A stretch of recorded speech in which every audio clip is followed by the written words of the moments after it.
Hello friends, welcome back my YouTube channel biology science. आज हम आप लोगों को पारितंत्र या पारिस्थितिक तंत्र अथवा इकोसिस्टम के बारे में बताएंगे।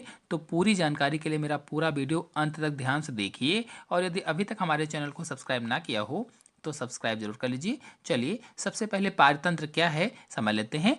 तो किसी भी जैव समुदाय का अपने अजैव वातावरण के साथ गहरा संबंध होता है। जैव समुदाय तथा अजैव वातावरण के साथ संबंध को ही पारितंत्र कहा जाता है। तो इसको ऐसे समझें कि किसी भी स्थान पर एक पौधा या एक जीव अकेला तो पाया नहीं जाता है, बल्कि ये दोनों एक साथ एक समूह में पाए जाते हैं। पौधा भी है, जीव भी है, और भी कई सारी चीज़ें होती हैं, और दोनों ही एक दूसरे को प्रभावित भी करते हैं। और एक ही जाति के बहुत से पौधे या जीव मिल करके एक आबादी बना लेते हैं, पॉपुलेशन का निर्माण कर लेते हैं। और विभिन्न जातियों की जो आबादियां होती हैं, ये सब मिलकर ही जीव समुदाय बनाती हैं या बायोटिक कम्युनिटी का निर्माण करती हैं। तो जैव समुदाय ये हो जाएगा। तो उसी के बारे में यहाँ बताया गया है कि जैव समुदाय तथा अजैव वातावरण के संबंध को ही, अजैव यानी जिसमें जीव नहीं है, जीवधारी नहीं है, अजैव वातावरण हो गया, के संबंध को ही पारितंत्र कहा जाता है। तो ये दोनों एक दूसरे को प्रभावित करते हैं, यानी अजैव और जैव एक दूसरे को प्रभावित करते हैं, और जीवन के लिए दोनों ही आवश्यक हैं। जीवन तभी है जब दोनों हैं। तो तालाब, चारागाह, खेत, वन तथा वाटिका आदि सभी पारितंत्र अथवा पारिस्थितिक तंत्र के उदाहरण हैं। तो पारितंत्र को दो प्रमुख भागों में बांटा गया है। पहला जैविक घटक और दूसरा अजैविक घटक, यानी पारितंत्र के दो प्रमुख भाग हो गए, जैविक घटक और अजैविक घटक। तो इस चार्ट को देखिए, पारितंत्र के दो भाग किए गए हैं, जैविक घटक और अजैविक घटक। जैविक घटक का मतलब है इस घटक के अंतर्गत जंतु और पेड़ पौधे आते हैं। जो जंतु हैं, पेड़ पौधे हैं, ये सभी आते हैं, और पोषण के आधार पर इनको अलग अलग भागों में बांटा गया है। तो पहला इसमें जैसे उत्पादक दिया गया है, अंग्रेजी में इसे प्रोड्यूसर बोला जाता है। फिर दूसरा उपभोक्ता दिया गया है, अंग्रेजी में इसे कंज्यूमर बोलते हैं। तीसरा अपघटक दिया गया है, इसे डीकम्पोजर बोला जाता है। और अगर अजैविक घटक की बात करें तो अजैविक घटक के अंतर्गत अकार्बनिक पदार्थ आते हैं, कार्बनिक पदार्थ आते हैं, जलवायवीय कारक आते हैं, या इन्हें भौतिक कारक भी आप कह सकते हैं। तो इन सब के बारे में आज के वीडियो हम लोग जानेंगे। तो सबसे पहले जैविक घटक के बारे में समझ लेते हैं। तो पारितंत्र के दो प्रमुख घटकों के अंतर्गत पहला है जैविक घटक, या इसे बायोटिक कंपोनेंट भी कहा जाता है अंग्रेजी में। तो जैविक घटक में अनेक प्रकार के पेड़ पौधे और जंतु आते हैं। मतलब इसके अंतर्गत पेड़ पौधे, जीव जंतु आदि को शामिल किया गया है। पोषण विधि के आधार पर जैविक घटक में कई भाग किए गए हैं। मैंने बताया, उत्पादक या प्रोड्यूसर, उपभोक्ता या कंज्यूमर, अपघटक या डिकम्पोजर। तो इसमें से पहला है उत्पादक या प्रोड्यूसर। भोजन बनाने की क्षमता केवल हरे पौधों में ही होती है, इसीलिए इनको उत्पादक कहते हैं। ये आत्मपोषी या स्वपोषी होते हैं, क्योंकि स्वयं भोजन बना लेते हैं, इसलिए आत्मपोषी या स्वपोषी हो गए। अर्थात उत्पादक हरे पौधे होते हैं जो खाद्य पदार्थों का उत्पादन करते हैं या भोजन का उत्पादन करते हैं। और हरे पौधों में क्लोरोफिल नामक हरा वर्णक पाया जाता है। जो हरे पौधे होते हैं, इसमें क्लोरोफिल नामक हरा वर्णक होता है, यानी इनमें हरित लवक पाया जाता है। इसीलिए ये पौधे सूर्य के प्रकाश की सहायता से प्रकाश संश्लेषण क्रिया करते हैं, और प्रकाश संश्लेषण क्रिया करके भोजन का निर्माण कर लेते हैं, या कह लीजिए कि भोजन बना लेते हैं। अब चूंकि ये स्वयं अपना भोजन बना लेते हैं, इसीलिए इन्हें उत्पादक कहा जाता है। क्योंकि भोजन का निर्माण स्वयं करते हैं, इसलिए क्या हुए, उत्पादक हो गए। मेरे चैनल में प्रकाश संश्लेषण पर फुल वीडियो अपलोडेड है, आप लोग जाकर के देख सकते हैं, देखना चाहते हैं। और हरित लवक पर भी वीडियो अपलोडेड है, ये भी अगर आप देखना चाहते हैं तो देख सकते हैं। तो ये हो गए उत्पादक। अब आते हैं दूसरे पर, उपभोक्ता पर या कंज्यूमर पर।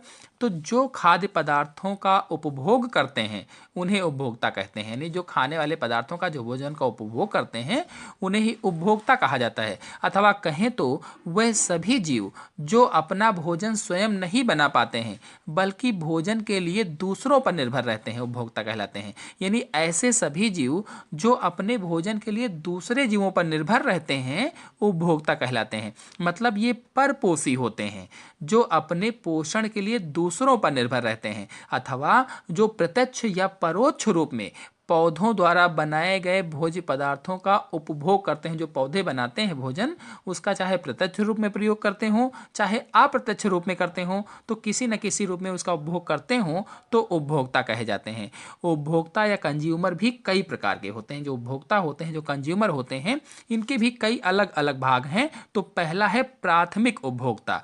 इसमें शाकाहारी जंतु आते हैं। जो प्राथमिक उपभोक्ता हैं, इसके अंतर्गत शाकाहारी जंतु आते हैं जो अपना भोजन सीधे पौधों से प्राप्त करते हैं। यानी ये जंतु अपना भोजन सीधे पौधों से प्राप्त करते हैं, अर्थात जितने भी प्राथमिक उपभोक्ता होते हैं वे हरे पौधों से ही सीधे अपना भोजन प्राप्त करते हैं। मतलब ये जीव केवल पौधों को खाते हैं, इसीलिए इन्हें शाकाहारी कहते हैं। जैसे गाय, भैंस, बकरी, हिरन, खरगोश, घोड़ा, चूहा आदि, ये सभी प्राथमिक उपभोक्ता के उदाहरण हैं। फिर दूसरा है द्वितीयक उपभोक्ता।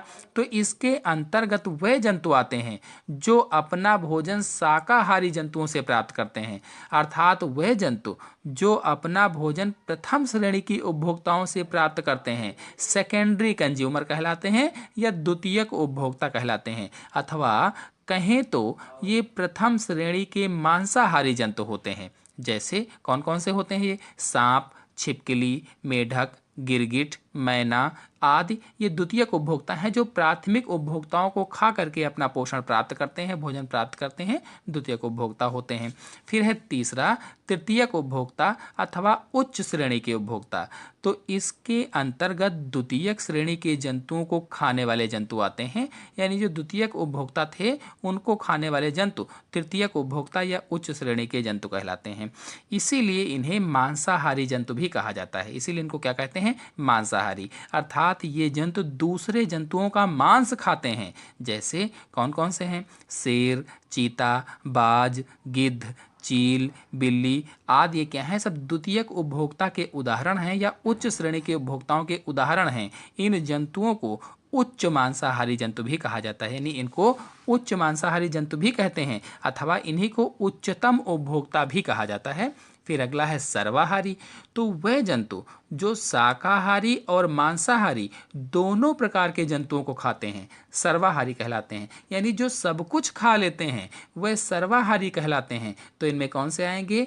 तो इनमें आएंगे मनुष्य, कुत्ता। मतलब कहें तो ये पौधे और जंतुओं दोनों को खाते हैं। ऐसे जंतु जो पौधे और जंतुओं दोनों को खा लेते हों या सब कुछ खा लेते हों, उन्हें ही सर्वाहारी कहा जाता है। तो कौन कौन से? मनुष्य और कुत्ता इसके अंतर्गत आते हैं। तो इन्हें ओमनीओरस भी कहते हैं। सर्वाहारी को अंग्रेजी में ओमनीओरस भी कहा जाता है। तो ये तो सभी कंज्यूमर अथवा उपभोक्ता के प्रकार थे। चलिए अब जैविक घटक के तीसरे भाग अपघटक अथवा डिकम्पोजर पर आते हैं। अपघटक के अंतर्गत क्या है? तो यह जैविक घटक का तीसरा वर्ग है। जो अपघटक है ये जैविक घटक का तीसरा वर्ग है। ये सभी सूक्ष्म जीव होते हैं। जो अपघटक हैं ये सभी सूक्ष्म जीव हैं। जैसे मृतजीवी कवक है, इसके अंतर्गत आता है। जीवाणु इसके अंतर्गत आते हैं। तो ये अपघटक होते हैं। अथवा कहें तो इसके अंतर्गत निम्न श्रेणी के जीव आते हैं। ये मृत पौधों और जंतुओं के शरीर के अपघटन में सहायता करते हैं। जो मृत पौधे होते हैं, टूट जाते हैं, गिर जाते हैं, उनके और जंतुओं के शरीर का अपघटन करते हैं। अर्थात जंतुओं तथा पौधों के मृत शरीर को सड़ा देते हैं, अथवा उनके अंगों, उत्सर्जी पदार्थों आदि को सड़ा देते हैं। इस प्रकार से ये सफाई का काम करते हैं। यानी जो भी, चाहे वो पौधा हो, पेड़ हो या मनुष्य हो, तो उसका जो शरीर होता है उसको सड़ा करके काम खत्म कर देते हैं, मिट्टी में मिला देते हैं, सफाई कर देते हैं। इसीलिए इन्हें अपमार्जक भी कहा जाता है। अब पारितंत्र का दूसरा भाग है अजैविक घटक अथवा एबायोटिक कंपोनेंट। तो अजैविक घटक या एबायोटिक कंपोनेंट, इसके अंतर्गत निर्जीव वातावरण आता है। जो अजीवी घटक है इसलिए अजीवी कहा गया है। तो निर्जीव वातावरण इसके अंतर्गत आता है जो जीवीय घटकों का नियंत्रण करता है। यानी अजीवी घटक क्या है? जो जीवीय घटकों का नियंत्रण करता है, जैविक घटकों को नियंत्रित करता है, कंट्रोल करता है। तो ये घटक कौन कौन से होंगे? इसके अंतर्गत वायु, जल, मृदा, खनिज, प्रकाश, ताप, नमी आदि आते हैं। तो इनको भी कई वर्गों में बांटा गया है। तो पहला है अकार्बनिक पदार्थ या लवण, यानी इनऑर्गेनिक सब्सटेंस। तो इसके अंतर्गत मृदा, फास्फोरस, गंधक, लोहा, कैल्शियम, मैग्नीशियम आदि के लवण, जल तथा वायुमंडल की गैसें, जैसे कौन कौन सी गैसें, ऑक्सीजन, नाइट्रोजन, कार्बन डाइऑक्साइड आदि शामिल हैं। वातावरण में इनका चक्रण होता रहता है, चाहे वो नाइट्रोजन चक्र चल रहा हो, ऑक्सीजन चक्र चल रहा हो, कार्बन डाइऑक्साइड चक्र चल रहा हो, तो इनका चक्रण चलता रहता है। तो अकार्बनिक पदार्थ या लवण के अंतर्गत ये हो जाएंगी। फिर है कार्बनिक पदार्थ या ऑर्गेनिक सब्सटेंस, तो इसमें कार्बोहाइड्रेट, प्रोटीन, वसा, लिपिड्स आदि शामिल हैं। इन सब के बारे में मेरे चैनल में वीडियो अपलोडेड है, चाहे वो कार्बोहाइड्रेट हो, प्रोटीन हो, वसा हो, विटामिन हो। तो कार्बनिक पदार्थों के बारे में मेरे चैनल में वीडियो अपलोडेड है, आप लोग जाकर के देख सकते हैं। तो इसके अंतर्गत कौन कौन से आएंगे, कार्बोहाइड्रेट, प्रोटीन, वसा, लिपिड आदि। विभिन्न अकार्बनिक पदार्थ जीवीय घटक में प्रवेश करके कार्बनिक पदार्थों में बदल जाते हैं। यानी बहुत से जो अकार्बनिक पदार्थ होते हैं वो जब जीवी घटक में प्रवेश करते हैं तो कार्बनिक पदार्थों में बदल जाते हैं, ऑर्गेनिक सब्सटेंस में बदल जाते हैं। ये मृतक जंतुओं एवं पौधों के शरीर से प्राप्त होते हैं। जो मृतक जंतु हैं, जो मरे हुए जंतु हैं उनसे, और पौधों के शरीर से प्राप्त होते हैं। यूरिया, ह्यूमस आदि भी जीवधारियों के शरीर से ही मिलते हैं, चाहे वो यूरिया हो चाहे वो ह्यूमस हो। यूरिया जैसे नाइट्रोजन चक्र से होता है, तो ह्यूमस है जो खाद वगैरह डाली जाती है तो काला सा रंग प्राप्त होता है, उसे ह्यूमस कहा जाता है। तो आदि जीवधारियों के शरीर से ही मिलते हैं। अपघटक इन पदार्थों को अकार्बनिक पदार्थों में अपघटित कर देते हैं, जिन्हें पौधे पुनः ग्रहण कर लेते हैं। अब जो अपघटक होते हैं, मैंने बताया था कि अपघटक का कार्य है सफाई करना, तो इन पदार्थों को अकार्बनिक पदार्थों में अपघटित कर देते हैं, जिससे ये पौधे पुनः उसको ग्रहण कर लेते हैं। फिर तीसरा है जलवायवीय कारक या क्लाइमेटिक फैक्टर्स, या इसे भौतिक परिवर्तन भी कहा जाता है या भौतिक घटक भी कहते हैं। तो इनमें ताप, प्रकाश, वायु आदि शामिल है। यानी जलवायवीय कारक के अंतर्गत ताप है, प्रकाश है, वायु है आदि आते हैं। इनमें सूर्य ऊर्जा का प्रमुख स्रोत है। सूर्य जो है ऊर्जा का प्रमुख स्रोत होता है और इसका प्रभाव अन्य कारकों पर भी पड़ता है। यानी जो सूर्य है इसकी ऊर्जा का प्रभाव अन्य कारकों पर भी पड़ता है। तो इस प्रकार से आज के वीडियो में मैंने आप लोगों को पारितंत्र अथवा पारिस्थितिक तंत्र या इकोसिस्टम के बारे में बताया। आशा है आप लोगों को अच्छी तरह से समझ में आया होगा। तो आज के अंक में इतना ही। अगले अंक की जानकारी के लिए मेरे चैनल को सब्सक्राइब कर लीजिए और साथ में बेल आइकन को भी प्रेस कर लीजिए, ताकि जब भी मैं अगला वीडियो डालूं तो उसकी नोटिफिकेशन आपको सबसे पहले प्राप्त हो जाए। धन्यवाद। तो friends, welcome back my YouTube channel biology science. आज हम आप लोगों को पारिस्थितिक तंत्र के प्रकार बताएंगे, अर्थात टाइप्स ऑफ इकोसिस्टम के बारे में बात करेंगे। तो पूरी जानकारी के लिए मेरा पूरा वीडियो अंत तक देखिए, और यदि अभी तक हमारे चैनल को सब्सक्राइब ना किया हो तो सब्सक्राइब जरूर कर लीजिए। चलिए शुरू करते हैं। तो जलवायु, निवास स्थान और पादप समुदाय के आधार पर प्रकृति में पारिस्थितिक तंत्र दो प्रकार के होते हैं। पहला स्थलीय और दूसरा जलीय। स्थलीय यानी ऐसे पारितंत्र या ऐसे पारिस्थितिक तंत्र जो स्थल अथवा भूमि पर पाए जाते हैं। तो स्थलीय पारितंत्र को दो भागों में बांटा गया है। पहला प्राकृतिक पारिस्थितिक तंत्र और दूसरा मनुष्य निर्मित अथवा मानव निर्मित, अथवा इसी को हम लोग कृत्रिम पारिस्थितिक तंत्र भी कह सकते हैं। प्राकृतिक पारितंत्र यानी जो प्रकृति ने खुद बनाया है उसे ही नेचुरल टाइप इकोसिस्टम बोला जाता है या प्राकृतिक पारिस्थितिक तंत्र कहते हैं। अब प्राकृतिक पारितंत्र भी कई प्रकार के होते हैं, जिसमें से पहला है घास स्थल, यानी जहाँ पर घास पाई जाती है तो उस घास वाले को पारितंत्र कहा जाता है। अर्थात उसमें जो जीव होंगे वह उस जगह के अजैविक वातावरण के साथ आपस में जुड़े होंगे। कुछ घास स्थल के उदाहरण हम आपको बता देते हैं, जैसे अमेरिका में प्रेयरी और पंपास घास के स्थल पाए जाते हैं या घास के मैदान पाए जाते हैं। इसी तरह से अगर अफ्रीका में देखा जाए, अफ्रीका में सवाना है, वेल्ड है। तो ये जो सवाना वाला घास का मैदान है अफ्रीका में, ये अधिक इम्पॉर्टेंट है और कॉम्पिटिटिव एग्जाम्स में कई बार भी पूछा गया और पूछा जाता है। तो अमेरिका में प्रेयरी और पंपास, अफ्रीका में सवाना और वेल्ड, ये घास के मैदान हैं या घास स्थल हैं जो अधिक प्रसिद्ध हैं, ये पारितंत्र होते हैं। अगला है वन अथवा फॉरेस्ट, यानी जो जंगल हैं, वहाँ जंगल में रहने वाले जो जीव जंतु हैं, पेड़ पौधे हैं, वे सब मिल करके अजैविक वातावरण के साथ जुड़कर पारितंत्र बनाते हैं। मैंने बताया था कि पारिस्थितिक तंत्र क्या है, कि जैविक और अजैविक का आपस में पारस्परिक मिलन ही पारितंत्र होता है। फिर प्राकृतिक पारितंत्र का तीसरा भाग है मरुस्थल अथवा डिजर्ट। अब मरुस्थल भी अलग अलग प्रकार के होते हैं। जैसे बरसाती है, रेनी फॉरेस्ट है, डेसिडुअस है, ट्रॉपिकल है, सदाबहार है या सदाबहार कोनिफर है आदि इसके अंतर्गत आते हैं। फिर स्थलीय पारितंत्र का दूसरा भाग है मनुष्य निर्मित, मतलब ऐसे पारितंत्र जो मानव ने बनाया है तो उन्हें ही मानव निर्मित कहा जाता है। तो इनको भी दो भागों में बांटा गया है, बाग बगीचे और फसल स्थल, यानी उद्यान और खेत, या कहें तो गार्डन और फील्ड। जो बाग बगीचे वाले हैं, इसमें जो उद्यान लोग लगाते हैं, बाग बगीचे लगाते हैं, उसके अंतर्गत आने वाले जो पारिस्थितिक तंत्र होते हैं। ऐसे ही फसल स्थल में मुख्य रूप से खेत आते हैं, यानी मनुष्य अपने खेत में कोई फसल बोता है, जैसे गेहूं है, धान है आदि जो फसलें बोता है, तो उसके अंतर्गत जो पारिस्थितिक तंत्र बन जाता है। तो इस प्रकार से ये पारिस्थितिक तंत्र आते हैं। तो ये सभी स्थलीय पारितंत्र के भाग हो गए हैं। अब आते हैं पारिस्थितिक तंत्र के दूसरे भाग जलीय पारितंत्र पर अथवा एक्वेटिक इकोसिस्टम पर। तो जलीय पारितंत्र को भी दो भागों में बांटा गया है, पहला स्वच्छ जलीय पारितंत्र और दूसरा समुद्री पारितंत्र।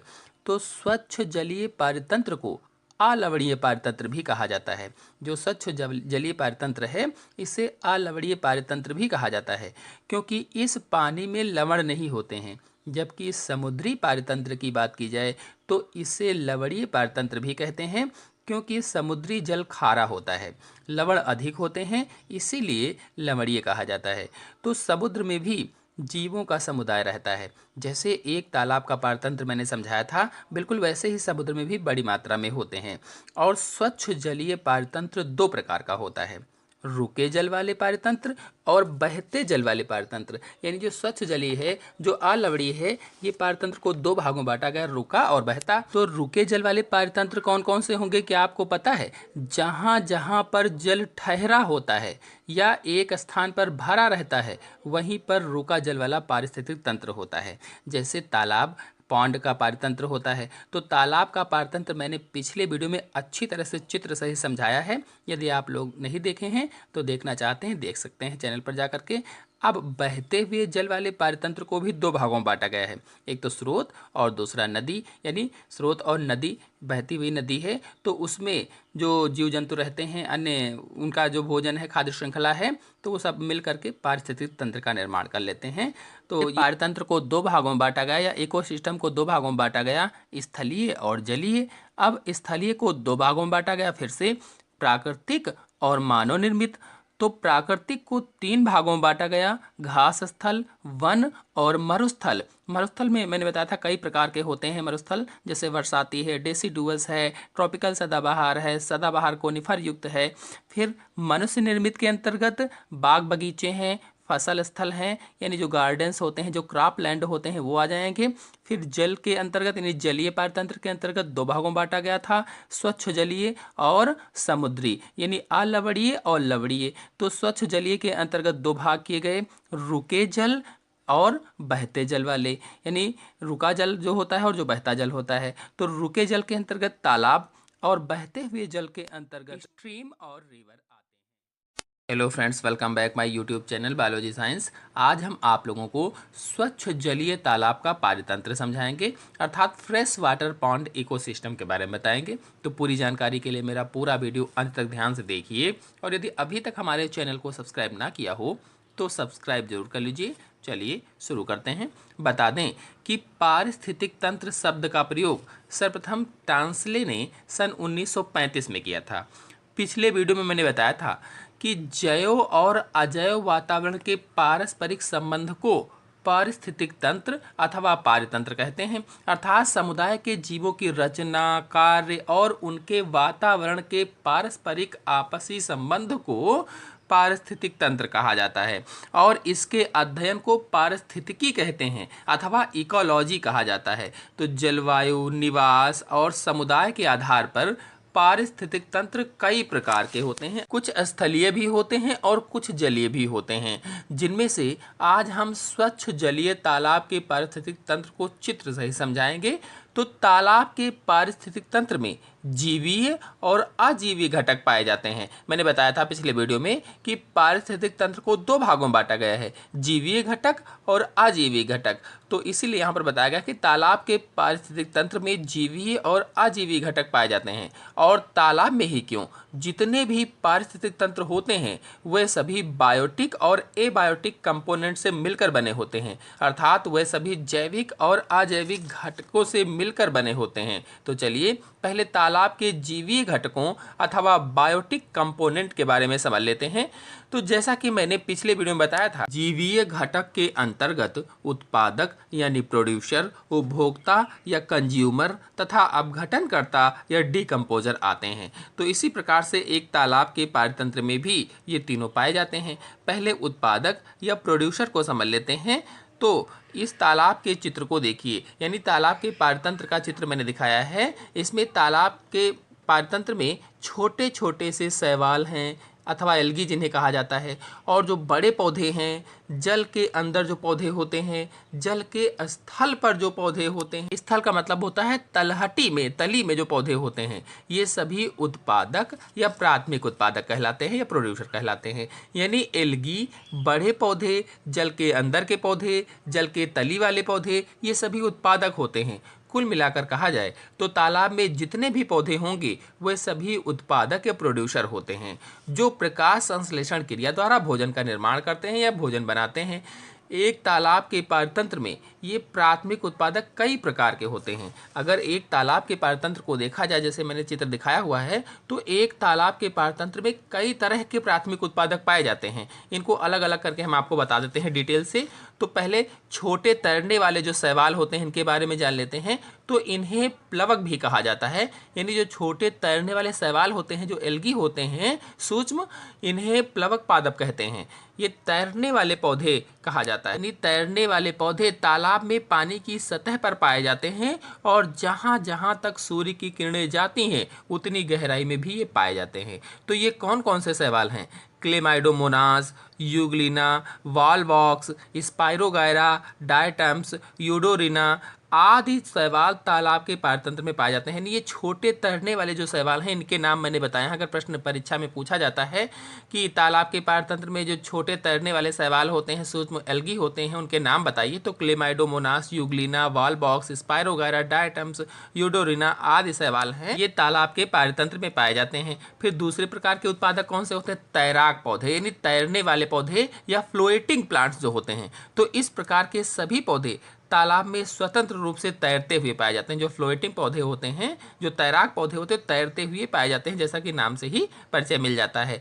कौन कौन से होते हैं? जैसे लेमना है, वोल्फिया है, पिस्टिया है, यूट्रिकुलेरिया है, एजोला है, एल्विनिया है, स्पाइरोडेला है आदि ये जो पौधे हैं ये तैराक पौधे होते हैं, या एक तालाब के पारतंत्र में तैरने वाले पौधे होते हैं।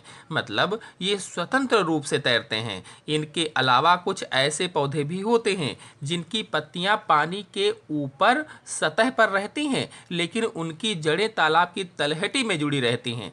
तो ये कौन कौन से होते हैं? निम्फिया, निलंबियम, जूसिया, ट्रापा आदि ये पौधे हैं जिनकी पत्तियां तो पानी की सतह पर रहती हैं, लेकिन इनकी जड़ें अंदर नीचे तलहटी में लगी रहती हैं, जुड़ी रहती हैं। तो तैरने वाले पौधों में दो प्रकार के पौधे हुए, एक स्वतंत्र रूप से जो तैरते हैं उनकी जड़ें नीचे नहीं लगी होती हैं, और दूसरे जिनकी जड़ें तलहटी में लगी होती हैं। अगले प्रकार के उत्पादक पर आते हैं जल निमग्न पौधे। जल निमग्न यानी जल में डूबे हुए, जल में भरे हुए, जैसे हाइड्रला है, वेसलनेरिया है, इलोडिया है, सिर्टोफिलम है, यूट्रिकुलेरिया है आदि जो पौधे होते हैं ये जल निमग्न होते हैं, यानी ये एक तालाब के पारितंत्र में पाए जाने वाले जल में डूबे हुए पौधे होते हैं।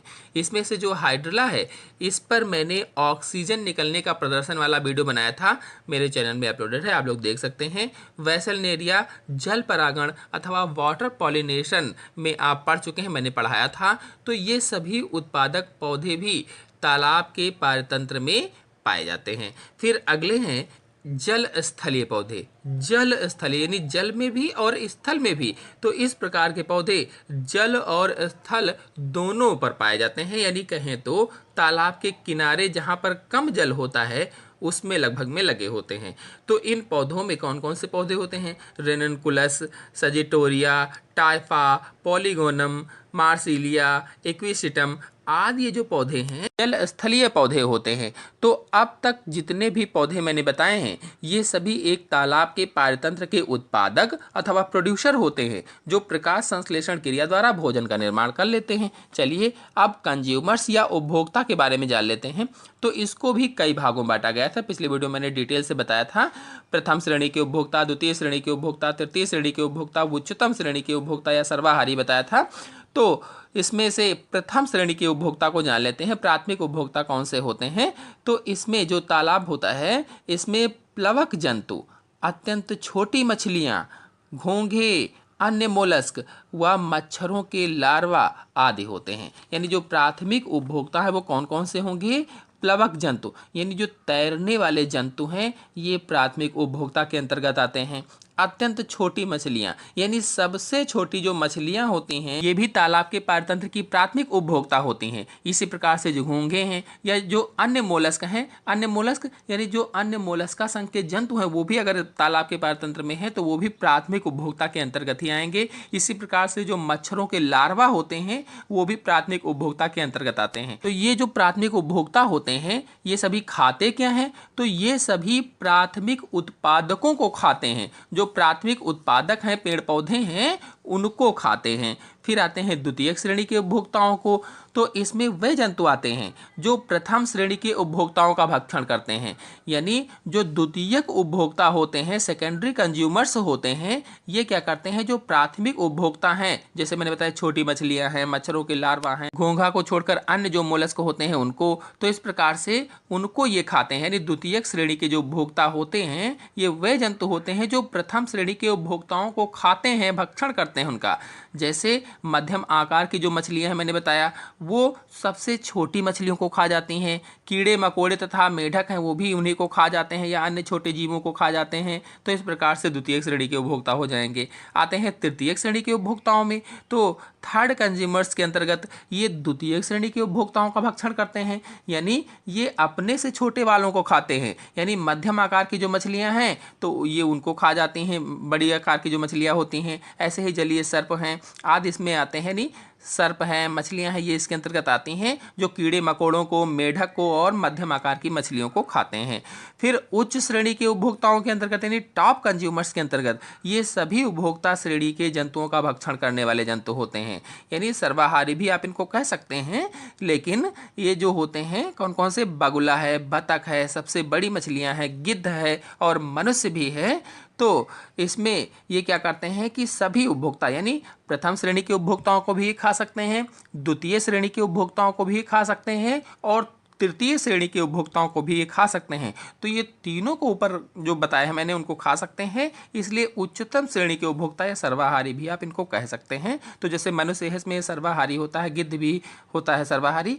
तो बगुला, बतख, सबसे बड़ी मछलियाँ, गिद्ध, मनुष्य आदि उच्चतम श्रेणी के उपभोक्ता इसके अंतर्गत आते हैं। तो इस प्रकार से उपभोक्ता हो जाएगा। फिर है अपघटनकर्ता या डिकम्पोजर्स। तो ये उत्पादकों या उपभोक्ताओं की मृत्यु के पश्चात उनके शरीर का अपघटन करने वाले जलीय कवक और जीवाणु होते हैं। यानी तालाब के पारतंत्र में पाए जाने वाले जो उत्पादक हैं, जो उपभोक्ता हैं, जब वो मर जाते हैं, चाहे पेड़ पौधा हो, सड़ गया है, गल गया है, और कोई उपभोक्ता है, उपभोक्ता में मैंने बताया जैसे मछलियां हैं, सर्प हैं, कीड़े मकोड़े हैं, अगर वो मर गए हैं तो उनकी मृत्यु के पश्चात उनके शरीर का अपघटन करते हैं ये। साथ कुल मिलाकर के अपघटनकर्ता के अंतर्गत कवक और जीवाणु आते हैं जो उत्पादकों और उपभोक्ताओं के शरीर का यानी उनके मरने के बाद उनके शरीर का अपघटन करते हैं, खत्म करते हैं। इसमें कौन कौन से होते हैं कवक और जीवाणुओं के अंतर्गत? तो एक्लिया है, आइसो एक्लिया है, कोकाई है, बैसिलाई है, स्पाइरेलाई है आदि हैं। तो इनकी कुछ जातियां तालाब की तलहटी की मिट्टी में भी पाई जाती हैं। जो तालाब की तलहटी है, इस तलहटी की मिट्टी में भी इनकी कुछ जातियां पाई जाती हैं ताकि वहाँ भी जो पेड़ पौधे जीव जंतु मरकर गिरें या वहाँ पर आएँ तो उनको भी ये समाप्त कर दें, उनका भी अपघटन कर दें।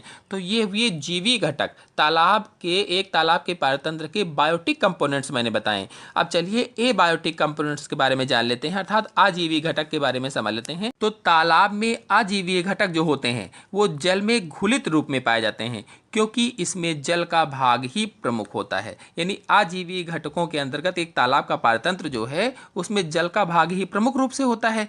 तो जो आजीवीय घटक होते हैं वो तालाब के जल में घुले हुए रहते हैं। तो ये कई प्रकार के होते हैं, जैसे अकार्बनिक हैं, कार्बनिक हैं, भौतिक हैं। तो अकार्बनिक के अंतर्गत मुख्य रूप से खनिज तत्व आते हैं, यानी मुख्य रूप से लवण पाए जाते हैं। सूक्ष्म और बृहद दोनों प्रकार के होते हैं, चाहे वो जिंक हो, एल्युमिनियम हो, कोबाल्ट हो, कॉपर हो आदि होते हैं। ऐसे ही बृहद तत्वों के अंतर्गत है कार्बन है, हाइड्रोजन है, ऑक्सीजन है, नाइट्रोजन है आदि इसी तरह से पाए जाते हैं।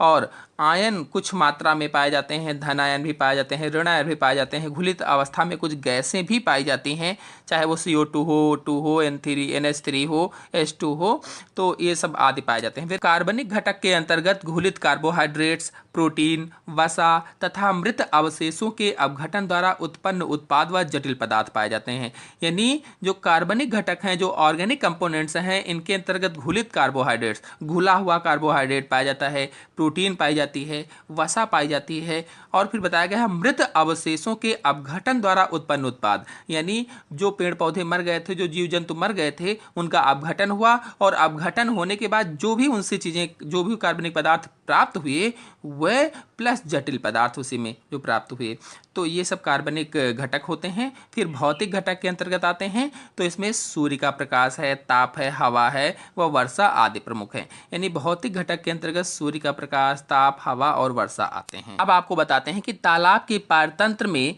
खाद्य श्रृंखला या ऊर्जा प्रवाह, तत्वों का चक्रीकरण आदि किस क्रम में होता है। यानी ऊर्जा का प्रवाह किस क्रम में होता है तालाब के पारतंत्र में। तो सूर्य का प्रकाश व विभिन्न तत्व पहले होते हैं, फिर इसके बाद प्राथमिक उत्पाद उनको ग्रहण करते हैं, फिर प्रथम श्रेणी के उपभोक्ता आते हैं, फिर द्वितीय श्रेणी के उपभोक्ता आते हैं, फिर तृतीय श्रेणी के उपभोक्ता आते हैं, फिर उच्च श्रेणी के उपभोक्ता आते हैं, और फिर अपघटन हो जाता है। तो इस क्रम में ऊर्जा का प्रवाह चलता रहता है एक तालाब के पारिस्थितिक तंत्र में। आशा है आप लोगों को वीडियो समझ में आया होगा। तो आज के अंक में इतना ही। अगले अंक की जानकारी के लिए मेरे चैनल को सब्सक्राइब कर लीजिए और साथ में बेल आइकन को भी प्रेस कर लीजिए, ताकि आने वाले अगले वीडियो की नोटिफिकेशन आपको सबसे पहले प्राप्त हो जाए। धन्यवाद। Hello friends, welcome back my YouTube channel biology science. आज हम आप लोगों को पारितंत्र पर आधारित कुछ महत्वपूर्ण प्रश्न और उनके उत्तर बताएंगे। तो पूरी जानकारी के लिए मेरा पूरा वीडियो अंत तक ध्यान से देखिए, और यदि अभी तक हमारे चैनल को सब्सक्राइब ना किया हो तो सब्सक्राइब जरूर कर लीजिए। चलिए शुरू करते हैं। तो पहला प्रश्न है, सूर्य से प्राप्त प्रकाश से हरे पौधे कार्बनिक भोजन बनाते हैं, इसलिए उन्हें कहते हैं। यानी सूर्य से प्राप्त प्रकाश से हरे पौधे जो होते हैं वो कार्बनिक भोजन का निर्माण करते हैं, तो उन्हें क्या कहा जाता है। उत्पादक, उपभोक्ता, अपघटक, इनमें से कोई नहीं। तो इसमें आंसर सही होगा, उत्पादक कहा जाता है, क्योंकि जो हरे पौधे होते हैं ये सूर्य के प्रकाश से प्रकाश संश्लेषण क्रिया के द्वारा अपने भोजन का निर्माण कर लेते हैं, इसीलिए इन्हें प्रोड्यूसर या उत्पादक कहा जाता है। फिर अगला प्रश्न है, मनुष्य है सर्वाहारी, शाकाहारी, मांसाहारी, उपभोक्ता। मनुष्य क्या है। तो मनुष्य सर्वाहारी होता है, क्योंकि ये सब कुछ खा लेता है। तो ऐसे जीव जंतु जो सब कुछ खाते हैं सर्वाहारी कहलाते हैं, तो इसमें मनुष्य आता है। ऐसे ही चील भी होती है। फिर अगला प्रश्न है, जैव समुदाय एवं अजैव वातावरण के संबंध को कहते हैं। जैव समुदाय और अजैव वातावरण के संबंध को, यानी बायोटिक कंपोनेंट और एबायोटिक कंपोनेंट के संबंध को क्या कहा जाता है। तो मैंने पिछले वीडियो में बताया था, पारितंत्र कहते हैं। यानी पारितंत्र क्या होता है, जैव समुदाय और अजैव वातावरण का पारस्परिक संबंध ही पारितंत्र कहलाता है या इकोसिस्टम कहलाता है। फिर अगला प्रश्न है, पारितंत्र में होते हैं, पारितंत्र में क्या क्या होते हैं। तो पहले में उत्पादक शाकाहारी मांसाहारी, दूसरे में पौधे तथा जंतु, तीसरे में उत्पादक उपभोक्ता तथा अपघटक। तो यही सही होगा, क्योंकि पारितंत्र में उत्पादक हरे पौधे होते हैं, उपभोक्ता वो जीव जंतु जो हरे पौधों को खाते हैं, और अपघटक ऐसे सूक्ष्म जंतु होते हैं जो मृत और सड़े गले पदार्थों का अपघटन करते हैं, खत्म करते हैं, उनका समापन करते हैं। फिर अगला प्रश्न है, पारितंत्र में ऊर्जा का प्राथमिक स्रोत है। पारितंत्र में ऊर्जा का प्राथमिक स्रोत क्या है। तो पारितंत्र में ऊर्जा का प्राथमिक स्रोत सूर्य का प्रकाश होता है। अगला प्रश्न है, किसी पारितंत्र में उत्पादक हैं। किसी पारितंत्र में उत्पादक कौन होते हैं। सभी क्लोरोफिल युक्त पौधे, सभी क्लोरोफिल रहित पौधे, सभी जंतु, इनमें से कोई नहीं। तो पहला ऑप्शन सही होगा, सभी क्लोरोफिल युक्त पौधे, यानी जितने भी हरे पौधे होते हैं वही उत्पादक होते हैं या प्रोड्यूसर होते हैं। बाकी दूसरा जो ऑप्शन है सभी क्लोरोफिल रहित पौधे, यानी वो हरे नहीं होंगे, और जब हरे नहीं होंगे तो प्रकाश संश्लेषण क्रिया के द्वारा भोजन का निर्माण नहीं कर पाएंगे, इसलिए वे उत्पादक नहीं होंगे। और जो तीसरा वाला ऑप्शन है सभी जंतु, तो जंतु उत्पादक नहीं होते हैं, प्रोड्यूसर नहीं होते हैं, ये उपभोक्ता होते हैं या कंज्यूमर्स होते हैं। फिर अगला प्रश्न है, निम्नलिखित में कौन सा प्रथम श्रेणी का उपभोक्ता है? प्रथम श्रेणी का उपभोक्ता बताना है। तो वह उपभोक्ता या वह जीव जंतु जो पेड़ पौधों को खाते हैं प्रथम श्रेणी के उपभोक्ता कहलाते हैं। तो इसमें से कौन होगा? बकरी। ऑप्शन सही है तीसरा वाला, बकरी है प्रथम श्रेणी का उपभोक्ता। फिर अगला प्रश्न है, सूक्ष्म उपभोक्ता को कहते हैं। ऐसे उपभोक्ता जो बिल्कुल सूक्ष्म होते हैं, आंखों से नहीं दिखते हैं, तो अपघटक कहलाते हैं। सूक्ष्म जंतु अपघटक होते हैं जो मृत एवं सड़े गले पदार्थों का अपघटन करते हैं, अपशिष्ट पदार्थों का अपघटन करते हैं, बेकार पदार्थों को खत्म करते हैं। फिर अगला प्रश्न है, निम्नलिखित में उत्पादक है, उत्पादक कौन है? गैंडा, जीवाणु, घास, गाय। तो मैंने बताया प्रोड्यूसर वही होते हैं जो प्रकाश संश्लेषण क्रिया के द्वारा भोजन का निर्माण कर लेते हैं। तो यहाँ पर घास है, घास होगी हरी जो प्रकाश संश्लेषण क्रिया के द्वारा भोजन का निर्माण कर लेगी, इसलिए उत्पादक कहलाएगी। बाकी जितने हैं ये सब उपभोक्ता होते हैं या कंज्यूमर्स होते हैं। फिर अगला प्रश्न है, सूर्य की अल्ट्रावायलेट किरणों को पृथ्वी पर पहुंचने से रोकती है। अल्ट्रावायलेट जो रेज होती है, जो पराबैंगनी किरणें होती हैं, उनको पृथ्वी तक पहुंचने से कौन रोकता है? तो मैंने कल के वीडियो में ही बताया था, यानी जो वातावरण की संरचना समझाई थी उसमें बताया था कि ओजोन जो परत होती है जो समताप मंडल में पाई जाती है, ये अल्ट्रावायलेट रेज को या अल्ट्रावायलेट किरणों को पृथ्वी तक पहुंचने से रोकती है। तो इसमें आंसर सही होगा दूसरा वाला। फिर अगला प्रश्न है, अल्ट्रावायलेट किरणों से वायुमंडल में बनती है carbon monoxide, methane, sulphur dioxide, ozone. Ultraviolet किरणों से वायुमंडल में क्या बनती है? तो आंसर सही होगा ओजोन बनती है। कैसे? तो अगले प्रश्न में समझ लेते हैं। वायुमंडल के उच्च स्तर पर पराबैंगनी विकिरण के प्रभाव से ऑक्सीजन अणुओं से कौन सी गैस बनती है? यानी पराबैंगनी विकिरण के प्रभाव से या अल्ट्रावायलेट रेडिएशंस के प्रभाव से, इफेक्ट से ऑक्सीजन अणुओं से क्या बनता है? तो ओजोन गैस बनती है। तो इसमें भी सी वाला ऑप्शन सही होगा। अब आपको दोनों प्रश्न समझ में आ गए होंगे अच्छे से। फिर अगला प्रश्न है, अल्ट्रावायलेट किरणों से निम्नलिखित रोग हो जाता है। अल्ट्रावायलेट किरणों से या अल्ट्रावायलेट रेडिएशन से कौन सा रोग हो जाता है? त्वचा का कैंसर, मुख का कैंसर, फेफड़ों का कैंसर, लीवर का कैंसर। तो आंसर सही होगा इसमें त्वचा का कैंसर हो जाता है। यानी जो पराबैंगनी किरणें होती हैं, जो अल्ट्रावायलेट रेज होती हैं, ये त्वचा संबंधी बीमारियां पैदा करती हैं, तो त्वचा का कैंसर हो जाता है। फिर अगला प्रश्न है, ओजोन नष्ट करने वाली गैस है। ओजोन नष्ट करने वाली गैस, तो आंसर सही होगा इसमें क्लोरीन गैस ओजोन को नष्ट करती है। अगला प्रश्न है, निम्न में से कौन पारितंत्र या इकोसिस्टम का अजैव घटक नहीं है? अजैव घटक अर्थात जिसमें जीवन है, अजैव घटक नहीं है कहा गया है।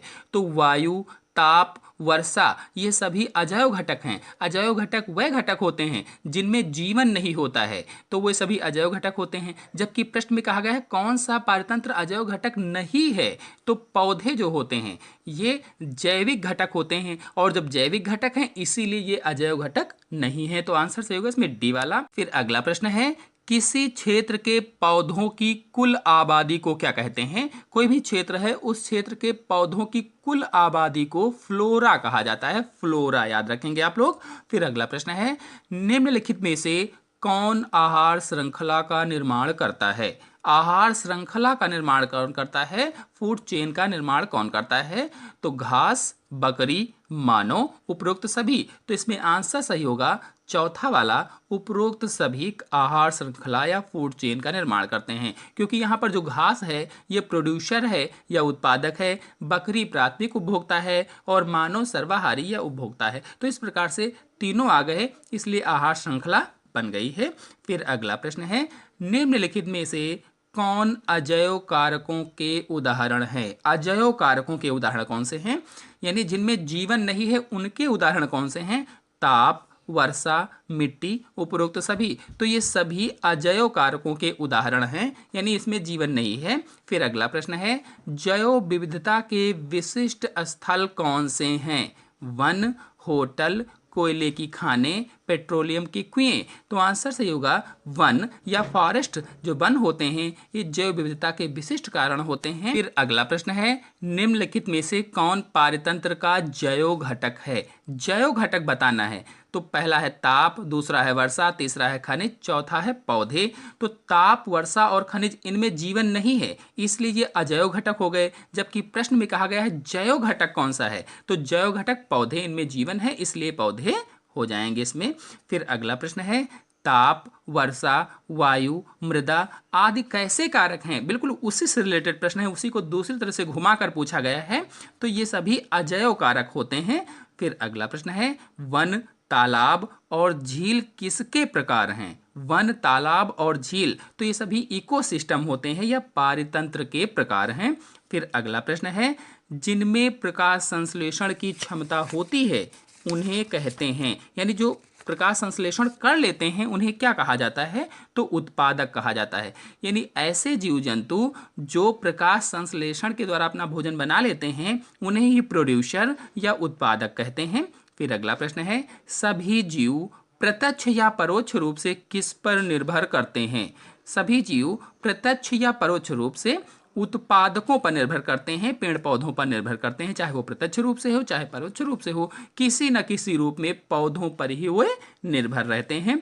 फिर अगला प्रश्न है, स्वपोषी किस पोषी स्तर पर आते हैं? स्वपोषी यानी जो अपना भोजन स्वयं बना लेते हैं, तो ऐसे किस स्तर पर आएंगे? प्रथम स्तर पर आएंगे। फिर अगला प्रश्न है, पोषी स्तर में प्रथम पद सदा होता है। तो पोषी स्तर में प्रथम पद सदा पादप होते हैं। फिर अगला प्रश्न है, शाकाहारी प्राणी किस पोषी स्तर पर रखे जाते हैं? शाकाहारी प्राणी द्वितीय पोषी स्तर पर रखे जाते हैं। तो शाकाहारी प्राणी जो पेड़ पौधों को खाते हैं वे द्वितीय स्तर पर होते हैं। फिर अगला प्रश्न है, मांसाहारियों को किस पोषी स्तर पर रखा गया है? तो जो मांसाहारी होते हैं उन्हें तृतीय स्तर पर रखा गया है। फिर नेक्स्ट क्वेश्चन है, अपमार्जकों द्वारा अपघटन किया जाता है। जो अपमार्जक होते हैं, जो डिकम्पोजर्स होते हैं, वो क्या क्या अपघटन करते हैं? गाय का गोबर, पौधे के सड़े गले भाग, फल सब्जी के छिलके, ये सभी। तो आंसर होगा ये सभी, क्योंकि जितने भी डिकम्पोजर होते हैं, जो जितने भी अपमार्जक होते हैं, वे जितने भी अपशिष्ट पदार्थ होते हैं, सड़े गले पदार्थ होते हैं, पौधों की पत्तियां होती हैं, चाहे वो गोबर हो, सब पौधों के सड़े गले भाग हों, फल व सब्जी के छिलके हों, इन सब चीज़ों का अपघटन अपमार्जक करते हैं या डिकम्पोजर करते हैं। तो इसमें आंसर सही होगा चौथा वाला। अगला प्रश्न है, समताप मंडल में पाई जाती है। समताप मंडल में कौन सी गैस पाई जाती है? O2, N2, CO2, O3। तो समताप मंडल में O3 पाई जाती है, यानी ओजोन पाई जाती है। आशा है पारतंत्र पर आधारित सारे प्रश्न आपको अच्छी तरह से समझ में आए होंगे। तो आज के अंक में इतना ही। अगले अंक की जानकारी के लिए मेरे चैनल को सब्सक्राइब कर लीजिए और साथ में बेल आइकन को भी प्रेस कर लीजिए, ताकि अगला वीडियो जब भी मैं डालूं उसकी नोटिफिकेशन आपको सबसे पहले प्राप्त हो जाए। धन्यवाद। Hello friends, welcome back my YouTube channel biology science. आज हम आप लोगों को पारिस्थितिक पिरामिड अथवा इकोलॉजिकल पिरामिड्स के बारे में बताएंगे। तो पूरी जानकारी के लिए मेरा पूरा वीडियो अंत तक ध्यान से देखिए। चलिए शुरू करते हैं। सबसे पहले पारिस्थितिक पिरामिड की परिभाषा समझ लेते हैं। तो किसी भी पारिस्थितिक तंत्र के प्राथमिक उत्पादकों एवं विभिन्न श्रेणी के उपभोक्ताओं की संख्या, जीवभार तथा संचित ऊर्जा में परस्पर एक संबंध होता है। इन संबंधों को जब चित्र के रूप में दिखाया जाता है तो उसे ही पारिस्थितिक पिरामिड कहते हैं। अर्थात कोई भी पारितंत्र हो, उसके उत्पादक जो पौधे होते हैं और उसमें जो विभिन्न श्रेणी के उपभोक्ता होते हैं, मतलब प्राथमिक, द्वितीयक और उच्च श्रेणी के उपभोक्ता, या इनको शाकाहारी, मांसाहारी और सर्वाहारी जंतु भी कहते हैं। तो इन जंतुओं की संख्या, जीवभार अर्थात शुष्क कार्बनिक पदार्थ, जीवभार यानी शुष्क कार्बनिक पदार्थ का भार, और संचित ऊर्जा स्तर में आपसी संबंध होता है। और इस संबंध को चित्रों के द्वारा दिखाया जाता है, चित्रों में दिखाते हैं। इन्हीं चित्रों को पारिस्थितिक पिरामिड कहा जाता है और खाद्य पिरामिड भी कहते हैं, यानी पारिस्थितिक पिरामिड भी कहते हैं और खाद्य पिरामिड भी इनको कहा जाता है। तो अब आप लोगों को समझ में आ गया होगा कि पारिस्थितिक पिरामिड क्या है। एक बार जल्दी से और बता देते हैं। तो किसी भी इकोसिस्टम में प्रोड्यूसर, कंज्यूमर्स के नंबर्स, बायोमास तथा एनर्जी कंटेंट्स में पारस्परिक रिलेशनशिप को पिक्चर्स के रूप में या फिगर्स के रूप में शो किया जाता है। इन्हीं फिगर्स को या इन्हीं पिक्चर्स को इकोलॉजिकल पिरामिड्स कहते हैं अथवा पारिस्थितिक पिरामिड कहते हैं। तो कुल मिलाकर के बात ये हुई कि पारितंत्र के पौधों, शाकाहारी, मांसाहारी तथा सर्वाहारी जीवों की संख्या, जीवभार तथा ऊर्जा स्तर के संबंध को चित्र के रूप में प्रदर्शित करना ही पारिस्थितिक पिरामिड कहलाता है। पारिस्थितिक पिरामिड कितने प्रकार के होते हैं ये जान लेते हैं। तो पारिस्थितिक पिरामिड 3 प्रकार के होते हैं। पहला है जीव संख्या पिरामिड अथवा पिरामिड ऑफ नंबर। दूसरा है जीवभार पिरामिड अथवा पिरामिड ऑफ बायोमास। तीसरा है संचित ऊर्जा पिरामिड अथवा पिरामिड ऑफ एनर्जी। चलिए इन सब को एक एक करके समझ लेते हैं। तो पहला है जीव संख्या पिरामिड अथवा पिरामिड ऑफ नंबर। तो जिस पिरामिड द्वारा पारिस्थितिक तंत्र के प्राथमिक उत्पादकों तथा विभिन्न श्रेणी के उपभोक्ताओं की संख्या के संबंध के बारे में बोध होता है, उसे जीव संख्या का पिरामिड कहते हैं। अर्थात जिस पारितंत्र के पेड़ पौधों, शाकाहारी, मांसाहारी, सर्वाहारी जंतुओं की संख्या का ज्ञान होता है, उसे ही जीव संख्या पिरामिड कहते हैं। यानी उसमें पेड़ पौधे कितने हैं, शाकाहारी कितने हैं, मांसाहारी कितने हैं, सर्वाहारी जंतु कितने हैं, तो इन सब की जो संख्या का ज्ञान होता है, उसी पिरामिड को क्या कहा जाता है? जीव संख्या पिरामिड कहते हैं। कुल मिलाकर देखा जाए तो जीव संख्या पिरामिड से पता चलता है कि उस पारितंत्र में उत्पादकों की संख्या कितनी है, शाकाहारी जंतुओं की संख्या कितनी है, मांसाहारी की कितनी है और सर्वाहारी की कितनी है। तो इन सब की संख्या का बोध होता है। चलिए चित्र के माध्यम से आपको बता देते हैं कि जीव संख्या के पिरामिड में संख्या का बोध कैसे होता है। तो पहला है इसमें से चित्र घास स्थलीय पारितंत्र का पिरामिड, फिर दूसरा है फसल स्थलीय पारितंत्र का पिरामिड और तीसरा है तालाब के पारितंत्र का पिरामिड। तो सभी चित्रों में देखिए उत्पादकों की संख्या शाकाहारी जंतुओं से अधिक है, यानी जो पेड़ पौधे हैं इनकी संख्या अधिक है, शाकाहारी जंतुओं की संख्या कम है। अर्थात इन पेड़ पौधों को जो जीव खा रहे हैं, जो जंतु खा रहे हैं, उन्हें शाकाहारी कहा जाता है और शाकाहारी जंतुओं की संख्या कम है, जबकि जो उत्पादक हैं इनकी संख्या अधिक है। इसी तरह से आगे की ओर देखा जाए तो शाकाहारी जंतु जो हैं इनकी संख्या मांसाहारी जंतुओं से अधिक है। जैसे यहाँ पर देखिए, जैसे 4 खरगोश हैं, इनको खाने वाले जो मांसाहारी हैं वो 2 ही हैं। दूसरे में अगर देखा जाए तो कीड़े मकोड़े ज़्यादा हैं जबकि मेढक कम है। ऐसे ही तीसरे में भी है। इसी तरह से अब ऊपर की ओर बढ़ने लगें तो मांसाहारी जंतुओं की संख्या सर्वाहारी से ज़्यादा होती है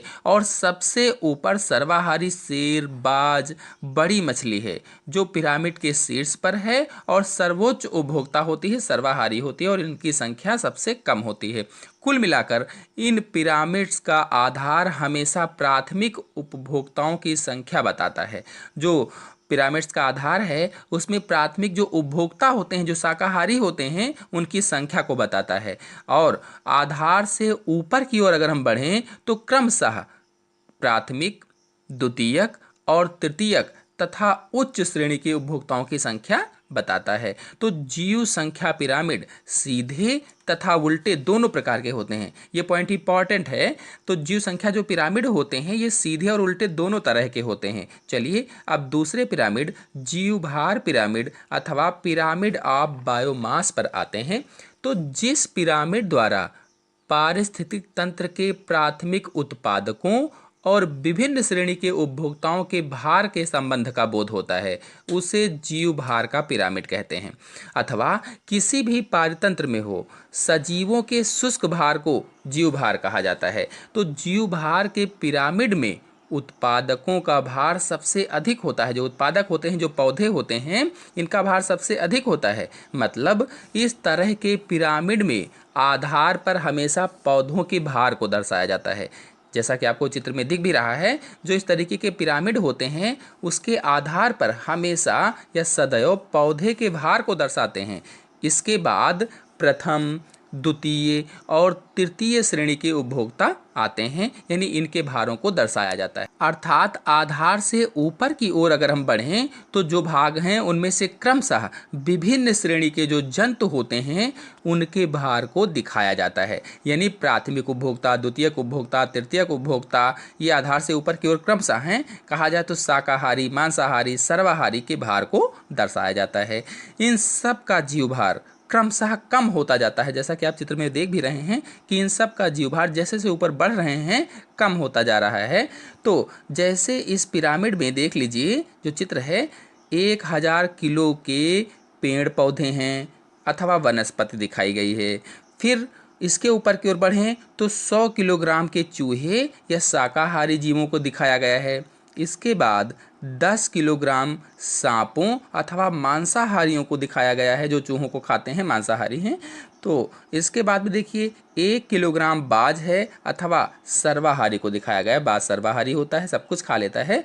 तो जीवभार के पिरामिड भी सीधे और उल्टे दोनों तरह के हो सकते हैं। यानी जीवभार के जो पिरामिड होते हैं ये भी सीधे और उल्टे दोनों तरीके के हो सकते हैं। फिर आते हैं तीसरे पर, संचित ऊर्जा का पिरामिड अथवा ऊर्जा पिरामिड पर। तो ऐसे पिरामिड जो किसी पारिस्थितिक तंत्र के विभिन्न पोषण तलों के जीवधारियों द्वारा प्रयोग में लाई गई ऊर्जा के संपूर्ण परिमाण यानी क्वांटिटी का बोध कराते हैं, उसे संचित ऊर्जा का पिरामिड कहा जाता है। तो ऊर्जा के पिरामिड हमेशा सीधे बनते हैं, यानी ये दोनों से अलग हैं। वो दोनों जो मैंने बताया उल्टे और सीधे दोनों होते थे, लेकिन ये केवल सीधे बनते हैं। तो ऊर्जा के पिरामिड से स्पष्ट है कि खाद्य श्रृंखला के प्रत्येक स्तर पर ऊर्जा की कमी होती है। जैसा कि चित्र में आप देख रहे हैं, चित्र में सबसे अधिक ऊर्जा पिरामिड के आधार पर स्थित उत्पादक हैं। ये सबसे अधिक इनकी ऊर्जा प्राथमिक उपभोक्ताओं शाकाहारी जंतुओं में 10% में अन्य उपभोक्ताओं की अपेक्षा अधिक ऊर्जा होती है। और शाकाहारी जंतुओं का भक्षण मांसाहारी जंतु करते हैं। जो शाकाहारी जंतु होते हैं इनको कौन खाता है? मांसाहारी जंतु खाते हैं। अतः मांसाहारी जंतुओं में जैसे शेर है, चीता है आदि को और भी कम ऊर्जा उपलब्ध होती है, या कह लीजिए 10% वाला वही नियम लग जाता है। अतः खाद्य श्रृंखला जितनी छोटी होगी उतनी ही अधिक ऊर्जा जीवों को उपलब्ध होगी, और अगर खाद्य श्रृंखला बड़ी हुई तो ऊर्जा कम उपलब्ध हो पाएगी। तो इसे ही ऊर्जा का पिरामिड कहा जाता है। ये जो आप चित्र देख रहे हैं ये जीव संख्या का उल्टा पिरामिड का चित्र है। जो जीव संख्या के पिरामिड होते हैं उनमें घास स्थलीय और फसल स्थलीय पिरामिड सीधे बनते हैं, तथा पेड़ के पारतंत्र के जो पिरामिड होते हैं वे उल्टे बनते हैं, क्योंकि पेड़ के पारतंत्र में प्राथमिक उत्पादकों की संख्या केवल एक है, अर्थात प्राथमिक उत्पादक केवल पेड़ ही है, इसीलिए ये उल्टा बनता है। फिर अब ये जो चित्र आप देख रहे हैं ये जीवभार का उल्टा पिरामिड है। इसमें वन और घास स्थलीय पिरामिड सीधे बनते हैं, लेकिन तालाब के पारतंत्र का जीवभार का पिरामिड उल्टा बनता है, क्योंकि इसमें जो प्राथमिक उत्पादकों की संख्या है वो तो अधिक होती है लेकिन भार कम होता है उनका, जबकि सर्वाहारी जो होते हैं अथवा जो बड़ी मछलियां होती हैं उनका भार अधिक होता है, इसलिए इसका उल्टा बनता है। तो कुल मिलाकर के देखा जाए तो जीव संख्या और जीव भार का पिरामिड उल्टा बनता है और सीधा भी बनता है, जबकि ऊर्जा का पिरामिड सदैव सीधा ही बनता है। Hello friends, welcome back my YouTube channel biology science. आज हम आप लोगों को खाद्य श्रृंखला अथवा फूड चेन के बारे में बताएंगे। तो पूरी जानकारी के लिए मेरा पूरा वीडियो अंत तक ध्यान से देखिए, और यदि अभी तक हमारे चैनल को सब्सक्राइब ना किया हो तो सब्सक्राइब जरूर कर लीजिए। चलिए शुरू करते हैं। सबसे पहले खाद्य श्रृंखला क्या है इसकी परिभाषा को समझ लेते हैं। तो भोजन या ऊर्जा संबंधी आवश्यकताओं के आधार पर पारितंत्र में विभिन्न जातियों के बीच संबंध को खाद्य श्रृंखला कहते हैं, अथवा इसे ही आहार श्रृंखला भी कहा जाता है। यानी खाद्य श्रृंखला को आहार श्रृंखला के नाम से भी पूछा जा सकता है, अथवा अंग्रेजी में कहें तो फूड चेन कहते हैं। इस परिभाषा को अच्छे से समझ लेते हैं। तो पिछले वीडियो में मैंने आपको बताया था कि पारितंत्र अथवा पारिस्थितिक तंत्र अथवा इकोसिस्टम में अलग अलग प्रकार के जो जंतु होते हैं वे अलग अलग तरह से पोषण करने के लिए एक दूसरे पर निर्भर रहते हैं, आपस में एक दूसरे पर आश्रित होते हैं। और भोजन से जुड़ी सभी जरूरतों के आधार पर जो पारितंत्र होता है, जो इकोसिस्टम होता है, इसमें जीवों के बीच में आपसी संबंध को ही खाद्य श्रृंखला कहा जाता है। तो कहें तो किसी पारिस्थितिक तंत्र में खाद्य श्रृंखला के विभिन्न प्रकार के जीवधारी जो होते हैं वे भोज्य और भक्षक के रूप में जुड़े होते हैं और इनमें खाद्य ऊर्जा का प्रवाह एक ही दिशा में होता है, यानी भोज्य और भक्षक के रूप में जुड़े होते हैं और जो खाद्य ऊर्जा का प्रवाह होता है वो एक ही दिशा में रहता है। कुल मिलाकर कहा जाए तो पारितंत्र में उत्पादक और उपभोक्ता के बीच पोषण के लिए एक निश्चित संबंध होता है। जो उत्पादक हैं हरे पौधे और जो उपभोक्ता हैं उनको खाते हैं, तो उनके बीच में पोषण के लिए एक निश्चित संबंध होता है। इस प्रकार के संबंध को खाद्य श्रृंखला कहा जाता है अथवा फूड चेन कहते हैं। तो आहार श्रृंखला अथवा खाद्य श्रृंखला का एक उदाहरण यहाँ पर समझ लेते हैं। चित्र को देखिए, इसमें देखिए हरे पौधे हैं और हरे पौधे होते हैं उत्पादक, या इन्हें प्रथम पोषी स्तर भी कहा जा सकता है। तो हरे पौधों को इस टिड्डे ने खाया। जो टिड्डा है ये टिड्डा हरे पौधों को खाता है। तो हरे पौधों को जो खाते हैं उन्हें क्या कहते हैं? शाकाहारी कहा जाता है। हरे पौधों को खाने वाले शाकाहारी कहलाते हैं। तो टिड्डा हुआ शाकाहारी, या इसे दूसरा पोषी स्तर भी आप मान सकते हैं। जो टिड्डा है शाकाहारी है तो इसे दूसरा पोषी स्तर भी कह सकते हैं। फिर अब जो टिड्डा है इसको खाया मेढक ने, टिड्डे को खाया मेढक ने, तो मेढक हुआ मांसाहारी क्योंकि इसने जंतु को खाया। तो टिड्डे को खाया इसलिए मांसाहारी हो गया और ये पोषी स्तर कौन सा हुआ? तृतीय पोषी स्तर हुआ। अब आगे देखिए, जो मेढक है इसको खाया सांप ने, मेढक को खाया सांप ने, तो ये चौथा पोषी स्तर हो जाएगा। और ऐसे ही सांप को खाएगा बाज, तो बाज उच्च मांसाहारी हो जाएगा और पांचवा पोषी स्तर हो जाएगा। तो कुल मिलाकर देखा जाए तो इस उदाहरण में हरे पौधे उत्पादक हैं जो सूर्य के प्रकाश से अपना भोजन बनाते हैं, और फिर टिड्डा हरे पौधों को खाता है तो वो उपभोक्ता हुआ। और कैसा उपभोक्ता है? तो प्राथमिक उपभोक्ता हुआ, या इसी को दूसरा पोषी स्तर भी कहा जा सकता है। फिर शाकाहारी टिड्डा को मेढक ने खाया तो मेढक हुआ मांसाहारी या द्वितीय श्रेणी का उपभोक्ता हुआ। और फिर मेढक को सांप ने खाया तो सांप भी मांसाहारी है लेकिन ये तृतीय श्रेणी का उपभोक्ता हुआ। और फिर सांप को बाज ने खाया तो बाज भी मांसाहारी है और ये कैसा उपभोक्ता है? तो चतुर्थ श्रेणी का उपभोक्ता हुआ। तृतीय श्रेणी का उपभोक्ता सांप हुआ, चतुर्थ श्रेणी का उपभोक्ता कौन हुआ? बाज हुआ। तो बाज हुआ उच्च मांसाहारी क्योंकि ये सबको खा रहा है। इस प्रकार से उत्पादक और उपभोक्ता के बीच में संबंध होता है। और इसी तरह से आगे देखिए, ये जो अपघटक होते हैं, जो अपघटनकर्ता होते हैं, जब ये बाज मर जाएगा तो इसके शरीर को ये कौन खाता है? ये जो अपघटन करता है, सूक्ष्म जीवाणु हैं, सूक्ष्म जीव हैं, ये इनको खाकर खत्म करते हैं। तो इस तरह से ये पूरी फूड चेन चलती रहती है और इसी संबंध को ही, इसी श्रृंखला को ही आहार श्रृंखला अथवा फूड चेन अथवा खाद्य श्रृंखला कहा जाता है। तो ये जो एक क्रम बन गया है एक दूसरे को खाने का, तो इसी को फूड चेन कहा जाता है। श्रृंखला मीन्स जो लाइन, चेन, क्रम जो हो गया है, तो खाद्य श्रृंखला अथवा आहार श्रृंखला अथवा फूड चेन इसी को कहा जाता है। चलिए कुछ अन्य इंपॉर्टेंट फूड चेन के एग्जाम्पल समझ लेते हैं। तो जिसमें से एक तालाब के पारिस्थितिक तंत्र में खाद्य श्रृंखला को समझ लेते हैं। तो एक तालाब का पारिस्थितिक तंत्र जो है उसमें खाद्य श्रृंखला कैसे चलती है देख लेते हैं। तो पहला है इसमें जो शैवाल हैं, शैवाल क्या हैं? उत्पादक होते हैं क्योंकि ये हरे पौधे होते हैं और सूर्य के प्रकाश के द्वारा अपना भोजन बना लेते हैं, इसलिए ये क्या हुए? उत्पादक हो गए। अब इनको खाया जलीय पिस्सू ने। जो जलीय पिस्सू होता है शैवालों को खाता है, तो जो जलीय पिस्सू है वो उपभोक्ता हुआ। और कैसा उपभोक्ता? तो प्रथम श्रेणी का उपभोक्ता हुआ। फिर जलीय पिस्सू को खाया छोटी मछलियों ने। तो छोटी मछलियां भी उपभोक्ता हैं, लेकिन कैसी हैं? द्वितीय श्रेणी के उपभोक्ता हुई। और इसके बाद फिर छोटी मछलियों को खाया बड़ी मछलियों ने। तो बड़ी मछलियां भी उपभोक्ता हैं, लेकिन कैसी उपभोक्ता हुई? ये तृतीय श्रेणी की उपभोक्ता हुई। और फिर बड़ी मछलियों को खाया बगुला, बतख और सारस ने। तो ये हुआ उच्च मांसाहारी, यानी बगुला, बतख और सारस कैसे हुए? उच्च मांसाहारी हुई, जो बड़ी मछलियों को खाती हैं। तो इस प्रकार से एक तालाब के पारिस्थितिक तंत्र में खाद्य श्रृंखला शैवाल वाली जो मैंने बताया चलती है। ऐसे ही तालाब के पारितंत्र का अगर दूसरा उदाहरण देखा जाए तो इसमें हरे जो पौधे होते हैं, हरे पौधों को खाते हैं कीड़े मकोड़े। जो हरे पौधे हैं, उत्पादक हैं, उनको खाते हैं कीड़े मकोड़े। और कीड़े मकोड़े क्या हुए? उपभोक्ता हुए। फिर कीड़ों मकोड़ों को कौन खाता है? मेढक खाता है। तो मेढक क्या हुआ? ये द्वितीय श्रेणी का उपभोक्ता हो गया। इसी तरह से जो मेढक को खाएगा वो तृतीय श्रेणी का उपभोक्ता हो जाएगा। तो इस प्रकार से एक तालाब के पारतंत्र में जो खाद्य श्रृंखला है वो चलती रहती है, फूड चेन चलता रहता है। चलिए अब घास स्थलीय पारतंत्र की खाद्य श्रृंखला को देख लेते हैं। जो घास स्थल हैं वहाँ पर खाद्य श्रृंखला कैसे चलती है?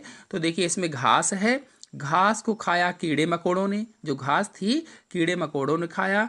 कीड़े मकोड़ों को चिड़िया ने खाया, और चिड़िया को किसने खाया? बाज ने खाया। इस तरह से ये खाद्य श्रृंखला चलती है। तो घास हुई उत्पादक, कीड़े मकोड़े हुए प्रथम श्रेणी के उपभोक्ता, चिड़िया हुई द्वितीय श्रेणी की उपभोक्ता, और बाज हुआ जो उच्च श्रेणी का उपभोक्ता या मांसाहारी हो गया। तो इसी तरह से मैंने अभी जैसे बताया था कि घास है, टिड्डे हैं, मेढक है, सर्प है, बाज है। तो घास को टिड्डे ने खाया, टिड्डे को मेढक ने खाया, मेढक को सर्प ने खाया, सर्प को बाज ने खाया, ये भी चलेगा। और आप ये भी कह सकते हैं कि टिड्डा है, टिड्डे को मेढक खाता है और मेढक को सांप खाता है। इस तरह से घास स्थलीय पारतंत्र में खाद्य श्रृंखलाएं चलती हैं। फिर अगर देखा जाए वन पारितंत्र में खाद्य श्रृंखला, वन पारितंत्र में खाद्य श्रृंखला को देख लेते हैं, फूड चेन को देख लेते हैं। तो शाकीय पौधे जो होते हैं, जो झाड़ियाँ होती हैं, जो वृक्ष होते हैं, इनको कौन खाता है? चूहे, गिलहरी, बंदर, लंगूर आदि खाते हैं। तो शाकीय पौधे, झाड़ियाँ, वृक्ष हुए उत्पादक, और चूहे, गिलहरी और बंदर, लंगूर प्रथम श्रेणी के उपभोक्ता हुए। फिर चूहे, गिलहरी और बंदर, लंगूर आदि को कौन खाता है? बिल्ली है जंगली, भेड़िया है, लकड़बग्घा है, ये सब इनको खाते हैं। तो ये द्वितीय श्रेणी के उपभोक्ता हो गए। और फिर इनको कौन खाता है? तो जंगली कुत्ता है, अजगर है, गिद्ध है। तो ये हुए तृतीय श्रेणी के उपभोक्ता जो मांसाहारी होते हैं। तो जंगली कुत्ता, अजगर को कौन खाएगा? शेर, चीता उच्च मांसाहारी हो गए जो शेर, चीता हैं। तो इस तरह से वन पारतंत्र में खाद्य श्रृंखलाएं चलती हैं। तो अब तक आप लोग समझ गए होंगे कि किसी भी खाद्य श्रृंखला अथवा आहार श्रृंखला के लिए हरे पौधे सूर्य के प्रकाश की ऊर्जा को रासायनिक ऊर्जा में बदलकर खाद्य पदार्थों का निर्माण करते हैं। चाहे कोई भी खाद्य श्रृंखला हो, चाहे कोई भी फूड चेन हो, उसमें जो हरे पौधे होते हैं वे सूर्य के प्रकाश की जो ऊर्जा होती है उसको रासायनिक ऊर्जा में बदल देते हैं, और बदलने के बाद भोजन का निर्माण करते हैं या खाद्य पदार्थों को बनाते हैं, और उसे संचित रखते हैं अपने अंदर, या उसे कह लीजिए इकट्ठा रखते हैं। इसीलिए इन्हें क्या कहा जाता है? उत्पादक कहते हैं या प्रोड्यूसर कहा जाता है। फिर शाकाहारी जीव इनसे अपना भोजन प्राप्त करते हैं। जो शाकाहारी जीव होते हैं, जो प्रथम श्रेणी के उपभोक्ता होते हैं, शाकाहारी जीव कहलाते हैं। इसलिए उन्हें प्राथमिक उपभोक्ता कहा जाता है। यानी शाकाहारी जीव उत्पादकों से अपना भोजन प्राप्त करते हैं, इसलिए प्राथमिक उपभोक्ता हुए, और इसीलिए इन्हें शाकाहारी भी कहते हैं अथवा कंज्यूमर कहा जाता है अंग्रेजी में। और मांसाहारी जीव अपने भोजन के लिए इन्हीं शाकाहारी अथवा मांसाहारी जीवों पर निर्भर रहते हैं। जो मांसाहारी जीव होते हैं इन्हीं शाकाहारी जीवों पर अथवा कुछ मांसाहारी जीवों पर भी निर्भर रहते हैं, जो द्वितीयक तृतीयक वाले होते हैं। तो उन्हें ही द्वितीयक अथवा तृतीयक श्रेणी के उपभोक्ता कहा जाता है। और पारतंत्र में ही इन उच्च मांसाहारियों को जो खाते हैं, यानी जो जीवाणु होते हैं, जो कवक होते हैं, ये अपघटनकर्ता होते हैं। जीवाणु और कवक अपघटनकर्ता होते हैं।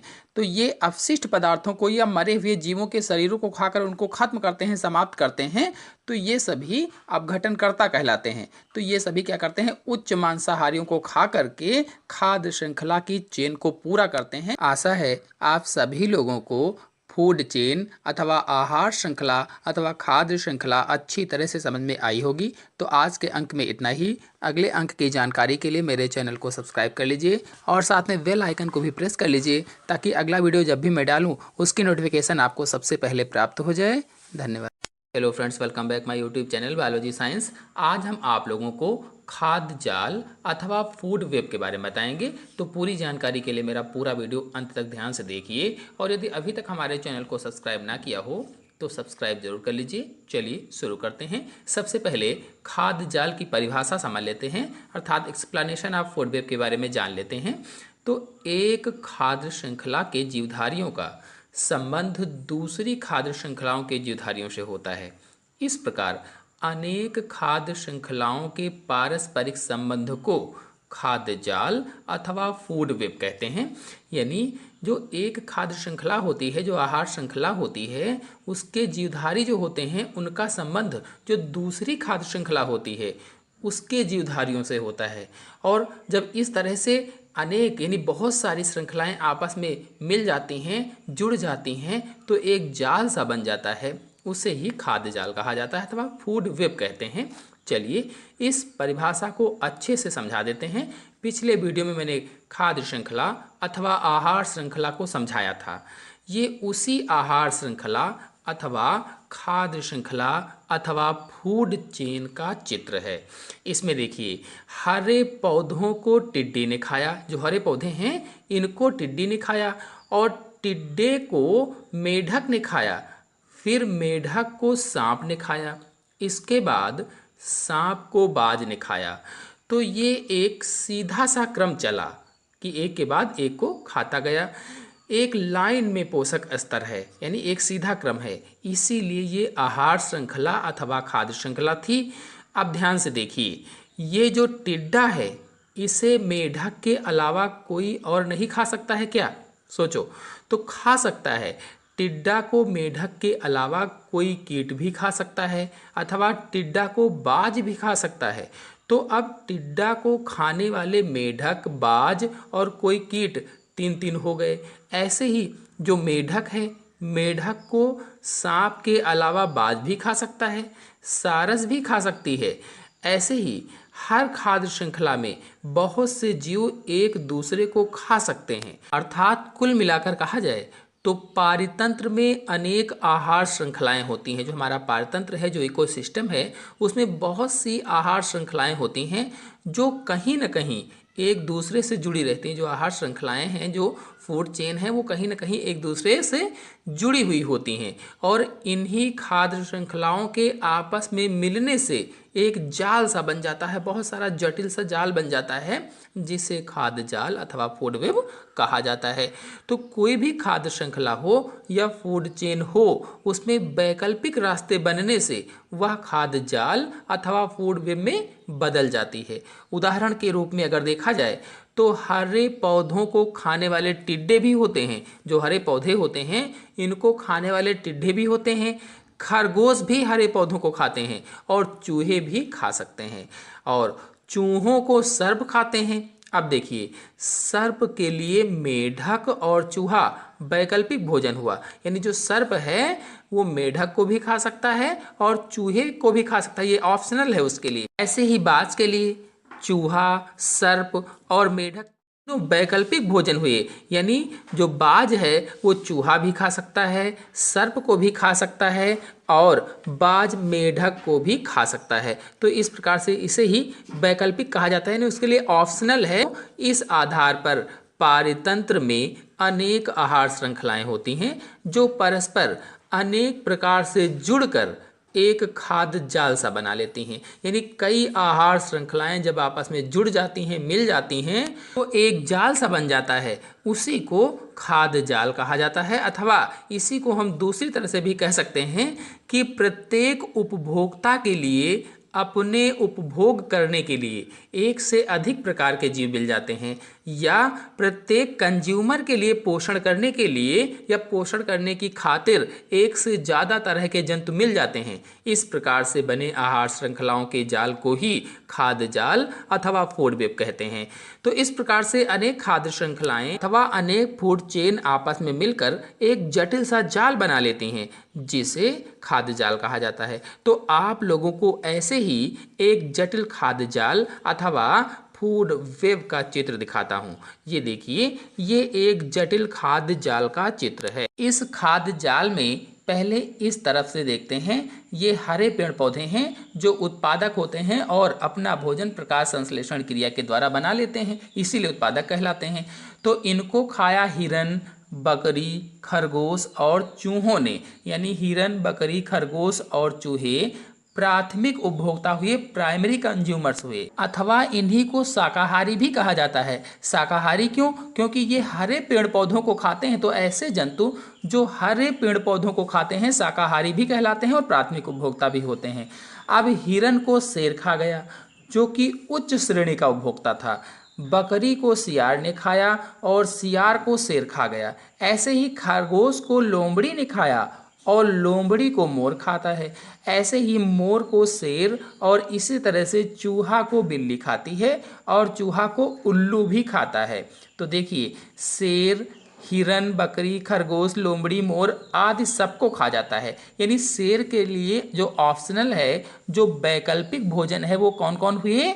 हिरन, बकरी, खरगोश, लोमड़ी आदि ये जो हैं, ये शेर के लिए वैकल्पिक भोजन हुए, ऑप्शनल हुए। इसी तरह से यदि दूसरी तरफ से देखा जाए तो पेड़ पौधों को कोई कीड़े मकोड़े खाते हैं, जो पेड़ पौधे होते हैं कीड़े मकोड़े भी उनको खाते हैं। फिर कीड़े मकोड़ों को चिड़िया ने खाया, जो कीड़े मकोड़े थे उनको क्या किया? चिड़िया ने खाया, और चिड़िया को सांप ने खाया और सांप को बाज ने खाया।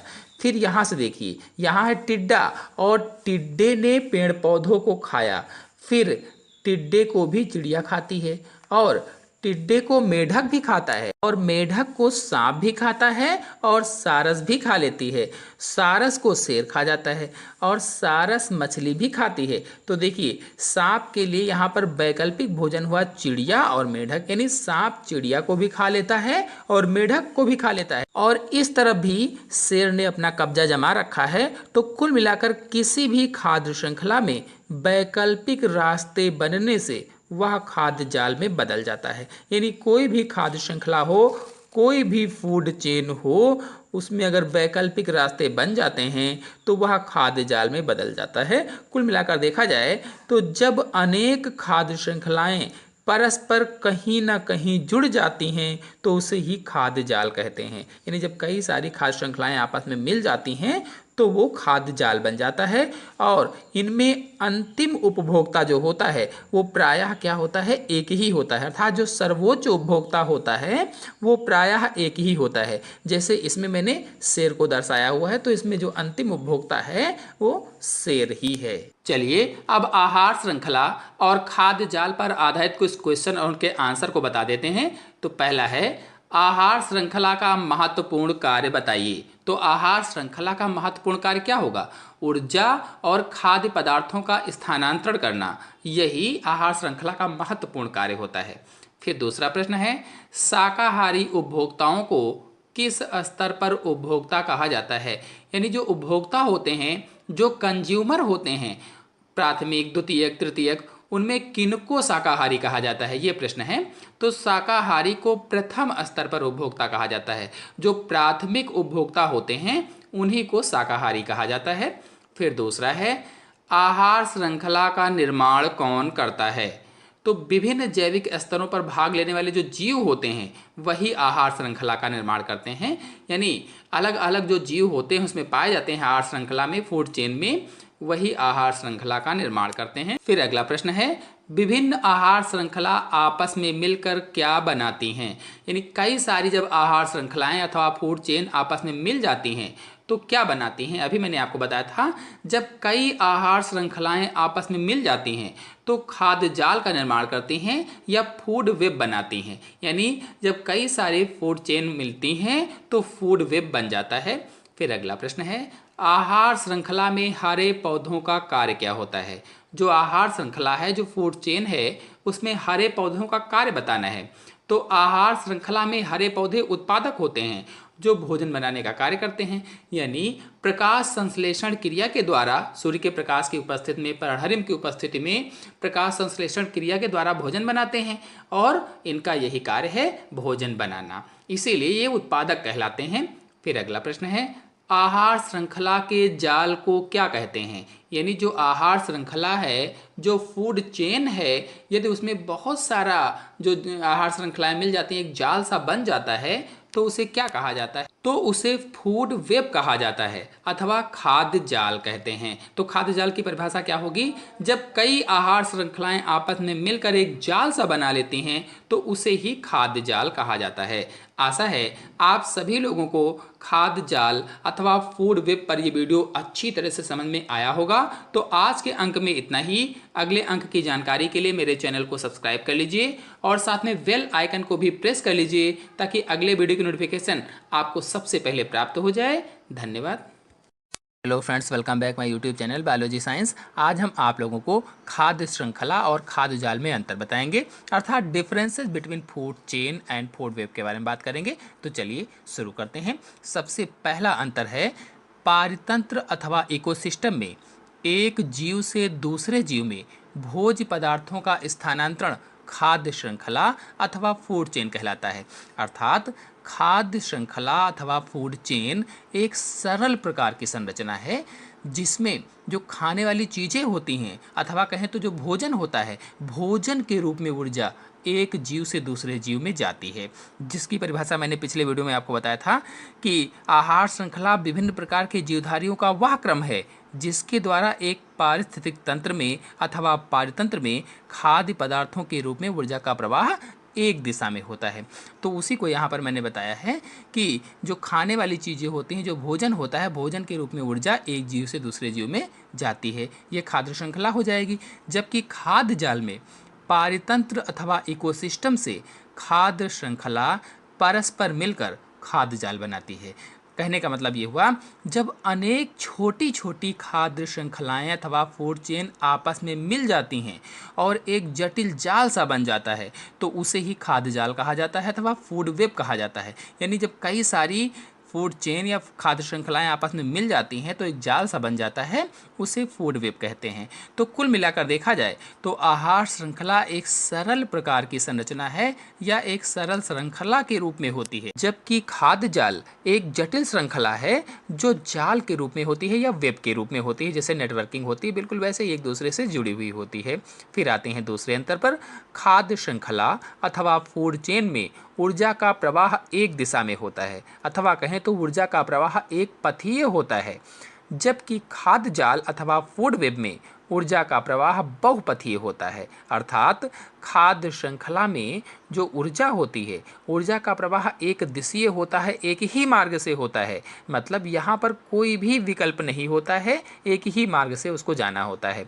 जबकि खाद्य जाल अथवा फूड वेब की बात की जाए तो फूड वेब में अथवा खाद्य जाल में ऊर्जा का प्रवाह जाल के रूप में होता है, क्योंकि यह लगभग सभी पोषक स्तर पर एक से अधिक विकल्प पाए जाते हैं। यानी लगभग वे सभी पोषक स्तर जो होते हैं उनमें एक से अधिक विकल्प पाए जाते हैं, एक से ज़्यादा जीवों को वो खाते हैं। फिर अगला अंतर है, खाद्य श्रृंखला अथवा फूड चेन में सामान्यतः जीवों की संख्या कम होती है। जो फूड चेन है, जो खाद्य श्रृंखला है, इसमें जीवों की संख्या कम है क्योंकि यह सरल प्रकार की संरचना होती है। जबकि खाद्य जाल अथवा फूड वेब में जीवों की संख्या अपेक्षाकृत तुलना में अधिक होती है, क्योंकि यह कई खाद्य श्रृंखलाओं के मिलने से बनती है। यानी जब कई फूड चेन आपस में मिल जाती हैं तो खाद्य जाल बनता है अथवा फूड वेब का निर्माण होता है। फिर अगला अंतर है, जैसा कि आप चित्र में देख रहे हैं, खाद्य श्रृंखला अथवा आहार श्रृंखला में एक जीवधारी का संबंध उसी आहार श्रृंखला के जीवधारी से होता है। जो आहार श्रृंखला है, जो खाद्य श्रृंखला है अथवा जो फूड चेन है, इसमें एक जीवधारी का जो संबंध है उसी आहार श्रृंखला या उसी खाद्य श्रृंखला के जीवधारी से होता है। जबकि खाद्य जाल की बात की जाए तो खाद्य जाल अथवा आहार जाल अथवा फूड वेब में एक आहार श्रृंखला का संबंध अथवा एक खाद्य श्रृंखला का संबंध दूसरे आहार श्रृंखला के जीवधारी से होता है। यानी एक आहार श्रृंखला का जो जीव है उसका संबंध दूसरी आहार श्रृंखला के जीवधारी से होता है, जैसा कि आपको चित्र में दिख भी रहा है। फिर आते हैं अगले अंतर पर। खाद्य श्रृंखला अथवा फूड चेन में उत्पादक, उपभोक्ता तथा अपघटक सीधी कड़ी के रूप में संबंधित होते हैं, अर्थात प्रोड्यूसर, कंज्यूमर और डिकम्पोजर एक सीधी कड़ी से जुड़े होते हैं, जबकि खाद्य जाल में उत्पादक, उपभोक्ता और अपघटक का संबंध जाल के रूप में होता है। अब अगला अंतर उदाहरण के माध्यम से समझ लेते हैं। तो पहले फूड चेन में देख लेते हैं, खाद्य श्रृंखला में देख लेते हैं। ये 3 उदाहरण मैंने लिखे हुए हैं। पहला है हरे पौधे। हरे पौधों को खाया टिड्डा ने, टिड्डे को खाया मेढक ने, मेढक को खाया सर्प ने, सर्प को खाया बाज ने। तो एक सीधी रेखा के रूप में, सीधी कड़ी के रूप में जुड़े हुए हैं एक दूसरे से, और भोज्य पदार्थों का स्थानांतरण होता रहता है, एक दिशीय होता है। फिर इस तरह से दूसरे में हरे पौधे हैं, हरे पौधों को खाया चूहा, चूहे को खाया बिल्ली और बिल्ली को खाया बाज ने। ऐसे ही फिर तीसरे में हरे पौधे, चूहा, सर्प और बाज। अब अगर खाद्य जाल की बात की जाए तो इसमें देखिए, यहाँ पर हरे पौधे हैं और हरे पौधों को चूहा खाता है, टिड्डा खाता है और खरगोश खाता है। अब चूहे को देखते हैं। चूहे को सर्प भी खा लेता है और चूहे को बाज भी खा रहा है और चूहे को बिल्ली भी खा रही है। मतलब यहाँ पर वैकल्पिक रास्ते बन रहे हैं, इसीलिए खाद्य जाल है, क्योंकि ये जाल के रूप में बन गया है। यानी कई सारी जो आहार श्रृंखलाएं वो आपस में जुड़ गई हैं। तो हरे पौधों को चूहे ने खाया, चूहे को सर्प ने खाया, सर्प को बाज ने खाया। ये एक सीधी श्रृंखला के रूप में थी, तो आहार श्रृंखला हो गई। लेकिन यहीं पर देखा जाए, जो चूहा है इसको सर्प भी खा रहा है, बाज भी खा रहा है, बिल्ली भी खा रही है। इस प्रकार से ये जाल सा बन गया है, तो इसीलिए इसे खाद्य जाल कहा जाता है। ऐसे ही आप हरे पौधे हैं, हरे पौधों को टिड्डा खाता है, टिड्डे को मेढक खाता है, मेढक को बाज खाता है, सीधी सी था। लेकिन मेढक को सर्प भी खा लेता है, इसी तरह से बाज टिड्डा भी खा सकता है। तो ये बहुत सारा जाल सा बन जाता है, तो इसीलिए इसको फूड वेब कहा जाता है। Hello friends, welcome back my YouTube channel biology science. आज हम आप लोगों को पर्यावरण और उसके घटकों के बारे में बताएंगे, अर्थात एनवायरनमेंट एंड इट्स कंपोनेंट्स के बारे में बात करेंगे। तो पूरी जानकारी के लिए मेरा पूरा वीडियो अंत तक ध्यान से देखिए, और यदि अभी तक हमारे चैनल को सब्सक्राइब ना किया हो तो सब्सक्राइब जरूर कर लीजिए। चलिए शुरू करते हैं। सबसे पहले पर्यावरण क्या है इसे समझ लेते हैं। तो जीवों के आसपास का परिवेश या वातावरण पर्यावरण कहलाता है। आप लोगों ने टेलीविज़न, समाचार पत्रों और बहुत से लोगों द्वारा कहते सुना होगा कि अब पहले जैसा वातावरण नहीं रह गया है। तो हमारे आसपास पेड़ पौधे, भूमि, जल, सूर्य प्रकाश, जीव जंतु आदि बहुत सी चीज़ें आती हैं। इन सब को मिलाकर वातावरण या पर्यावरण कहा जाता है। कुल मिलाकर देखा जाए तो पर्यावरण में जैविक घटक भी हैं और अजैविक घटक भी हैं। अजैविक घटकों में जैसे वायु, जल, भूमि आदि सब आते हैं, अजैविक घटक ये होते हैं। और पेड़ पौधे, जीव जंतु जैविक घटक होते हैं। इस प्रकार से हम ये कह सकते हैं कि पर्यावरण सभी जैविक तथा अजैविक घटकों का मिला जुला रूप होता है, जो जीवों को चारों तरफ से प्रभावित करता है या चारों ओर से प्रभावित करता है, और जीव भी पर्यावरण को प्रभावित करते हैं। तो इस प्रकार से ये परिभाषा हो जाएगी। चलिए अब पर्यावरण के घटकों को समझ लेते हैं, अर्थात इसके भागों को समझ लेते हैं। तो जो हमारा परिवेश है या जो हमारा पर्यावरण है, इसको मुख्य रूप से हम 2 भागों में मान सकते हैं, अजैविक घटक और जैविक घटक। तो अजैविक घटक के अंतर्गत वायुमंडल यानी वायु, और जलमंडल यानी जल, और स्थल मंडल यानी भूमि आते हैं। तो वायुमंडल को एटमॉस्फेयर कहा जाता है, जलमंडल को हाइड्रोस्फीयर कहा जाता है, स्थल मंडल को लिथोस्फीयर कहा जाता है। अंग्रेजी में भी नाम जानते चलिए, क्योंकि ये बहुत सारे कॉम्पिटिटिव एग्जाम्स के लिए बहुत इंपॉर्टेंट है और इंग्लिश के नाम से भी पूछ लिया जाता है। अब यदि वायुमंडल अथवा एटमॉस्फेयर को देखा जाए तो वायुमंडल या एटमॉस्फेयर के भी 5 भाग किए गए हैं। कौन कौन से? क्षोभ मंडल पहला है, फिर दूसरा है समताप मंडल, फिर तीसरा है मध्य मंडल, फिर चौथा है आयन मंडल, और फिर 5वां है बहिर्मंडल। यानी वायुमंडल या एटमॉस्फेयर को 5 भागों में बांटा गया। क्षोभ मंडल, समताप मंडल, मध्य मंडल, आयन मंडल और बहिर्मंडल। अब पर्यावरण के दूसरे भाग पर आते हैं। दूसरा भाग था जैविक घटक। तो जैविक घटक को दो भागों में बांटा गया, जंतु और पौधे। तो इन दोनों को अगर हम मिलाकर कहें तो इन दोनों को मिलाकर क्या नाम देंगे? जैवमंडल। इन दोनों को मिलाकर के कहा जाएगा जैवमंडल, या अंग्रेजी में बायोस्फीयर कहते हैं। तो कुल मिलाकर के देखा जाए तो पर्यावरण को मुख्य रूप से चार भागों में बांटा गया है। हमारे परिवेश को कौन कौन से? वायुमंडल, जलमंडल, स्थलमंडल और जैवमंडल यानी बायोस्फीयर। चलिए इन सब को एक एक करके समझ लेते हैं। तो पर्यावरण अथवा हमारे परिवेश को मुख्य रूप से दो भागों में बांटा गया। पहला अजैव घटक और दूसरा जैव घटक। अजैव घटक का अर्थ है जिसमें जीवन ना हो, या कहिए तो जो निर्जीव हैं उसे ही अजैव घटक कहा जाता है। जैसे वायु, जल, भूमि, प्रकाश, ताप आदि इसके अंतर्गत आते हैं। यानी अजैव घटक के अंतर्गत क्या क्या आएगा? वायु, जल, भूमि, प्रकाश, ताप आदि आते हैं। तो अजैविक घटक को मुख्य रूप से तीन भागों में यहाँ पर बांटा गया है, और ये तीनों भाग कौन कौन से हैं? तो वायुमंडल, जलमंडल और स्थलमंडल, अथवा वायु, जल और भूमि भी आप कह सकते हैं। तो अंग्रेजी में क्या कहेंगे? मैंने अभी बताया था एटमॉस्फेयर, हाइड्रोस्फीयर और लिथोस्फीयर। तो इनमें से पहले को समझ लेते हैं। पहला है वायुमंडल अथवा एटमॉस्फेयर। तो यह जो वायुमंडल है यह पृथ्वी की सतह से हजारों किलोमीटर ऊपर चारों ओर फैला हुआ है। यानी जो वायुमंडल है पृथ्वी की सतह से हजारों किलोमीटर ऊपर चारों तरफ फैला हुआ है। तो हजारों किलोमीटर यानी लगभग में 1600 किलोमीटर ऊपर तक फैला है, ये हम मान सकते हैं। इसमें कई तरह की गैसें होती हैं। इसमें कौन कौन सी गैसें होती हैं? ऑक्सीजन, नाइट्रोजन, कार्बन डाइऑक्साइड आदि गैसें पाई जाती हैं। कुछ प्रमुख मैंने बताई हैं। मतलब वायुमंडल अथवा एटमॉस्फेयर विभिन्न प्रकार की गैसों, जलवाष्प और धूल के कणों से युक्त एक आवरण होता है। अगर वायुमंडल को देखा जाए तो विभिन्न प्रकार की गैसों, जलवाष्प, धूल के कणों से युक्त एक क्या है? आवरण है। तो इस वायुमंडल में ऑक्सीजन लगभग में 20.99%, जो वायुमंडल है इसमें ऑक्सीजन कितनी होगी? 20.99% लगभग में ये है।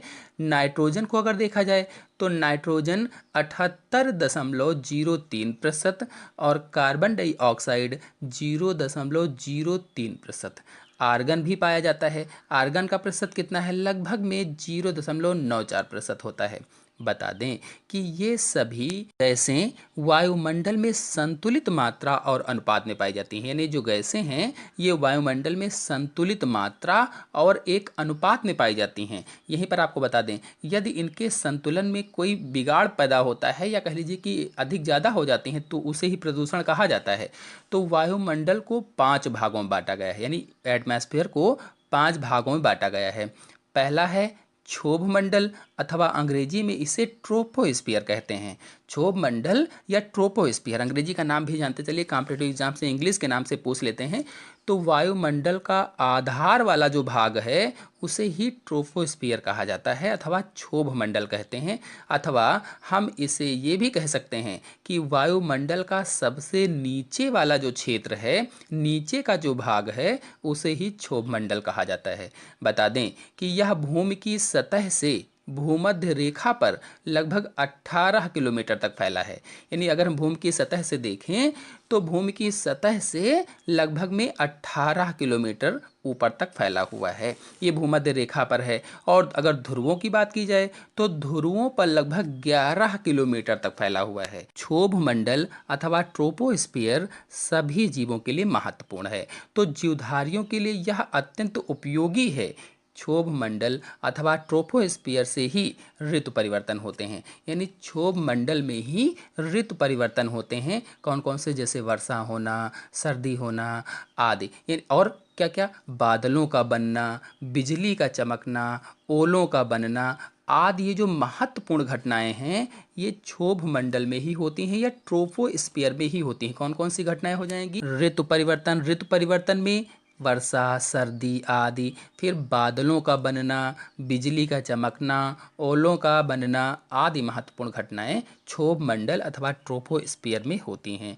इसका सबसे ऊपरी भाग क्षोभ सीमा कहलाता है, अथवा अंग्रेजी में कहें तो ट्रोपोपाज कहलाता है। जो ऊपर का भाग होता है वो क्षोभ सीमा अथवा ट्रोपोपाज कहा जाता है उसको। क्षोभ मंडल अथवा ट्रोपोस्फियर प्रदूषकों द्वारा सबसे ज़्यादा प्रदूषित होते हैं, यानी प्रदूषण यहाँ पर अधिक होता है।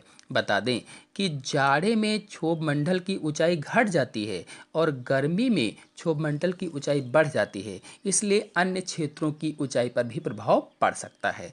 फिर वायुमंडल का अगला भाग है समतापमंडल अथवा स्ट्रेटोस्फियर। तो यह क्षोभ मंडल के ठीक ऊपर का भाग होता है। जो समतापमंडल है अथवा स्ट्रेटोस्फियर है, यह क्षोभ मंडल के ठीक ऊपर का भाग है, अर्थात ट्रोपोस्फियर के तुरंत ऊपर समतापमंडल होता है। अथवा ऐसे भी कह सकते हैं कि यह वायुमंडल में क्षोभ मंडल से ऊपर तथा मीसोस्फियर से नीचे का भाग होता है। यह लगभग 30 किलोमीटर की ऊंचाई तक फैला है। जो स्ट्रेटोस्फियर है, समतापमंडल है, लगभग में 30 किलोमीटर तक की ऊंचाई तक फैला है। तो ये 30 किलोमीटर क्षोभ मंडल अथवा ट्रोपोस्फियर के बाद से जोड़ा गया है, बताया गया है।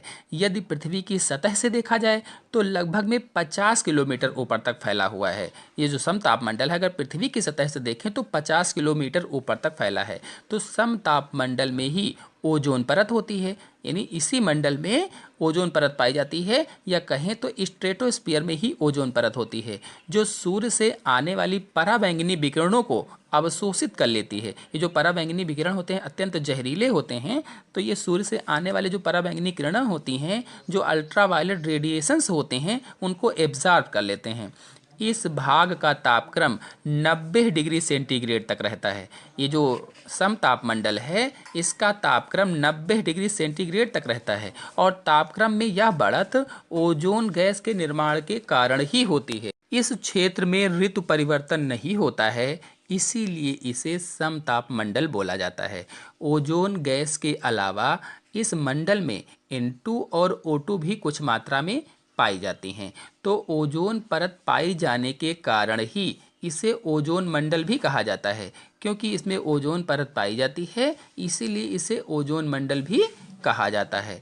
वायुयान उड़ाने के लिए समतापमंडल बहुत अच्छा होता है, यानी वायुयान जो उड़ते हैं तो इसी समतापमंडल में ही उड़ते हैं, अथवा अंग्रेजी में कहें तो स्ट्रेटोस्फियर में ही उड़ते हैं। बहुत सारे कॉम्पिटिटिव एग्जाम में पूछा जाता है कि किस मंडल में वायुयान उड़ते हैं, तो समतापमंडल में वायुयान उड़ते हैं। फिर वायुमंडल का अगला भाग है मीसोस्फियर, अथवा इसी को मध्यमंडल भी कहा जाता है, यानी मीसोस्फियर को ही मध्यमंडल कहते हैं। यह क्षेत्र लगभग 80 किलोमीटर तक फैला हुआ है। जो मध्यमंडल है ये लगभग 50 से 80 किलोमीटर तक फैला हुआ है। यह सबसे ठंडा क्षेत्र होता है, यानी यहाँ पर सबसे अधिक ठंडी होती है, और यहाँ 80 किलोमीटर के ऊपर ताप -100 डिग्री तक कम हो जाता है, यानी -100 डिग्री सेल्सियस तक यहाँ पर तापमान कम हो जाता है, और N2 तथा O2 बहुत कम मात्रा में गैसें पाई जाती हैं। यहीं पर आपको बता दें कि उल्का पिंड वाली जो घटना होती है इसी मंडल में होती है, यानी मीसोस्फियर या मध्यमंडल में ही उल्का पिंड चमकते हैं या गिरते हैं। जिसको टूटता हुआ तारा आप कहते हैं, वो उल्कापिंड ही होते हैं।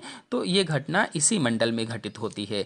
उल्कापिंड यहीं पर जलकर नष्ट भी हो जाते हैं, यानी कुल मिलाकर के उल्कापिंडों को जलाने का काम भी मीसोस्फियर या मध्यमंडल ही करता है। फिर वायुमंडल का अगला भाग है आयनमंडल अथवा आयनोस्फीयर।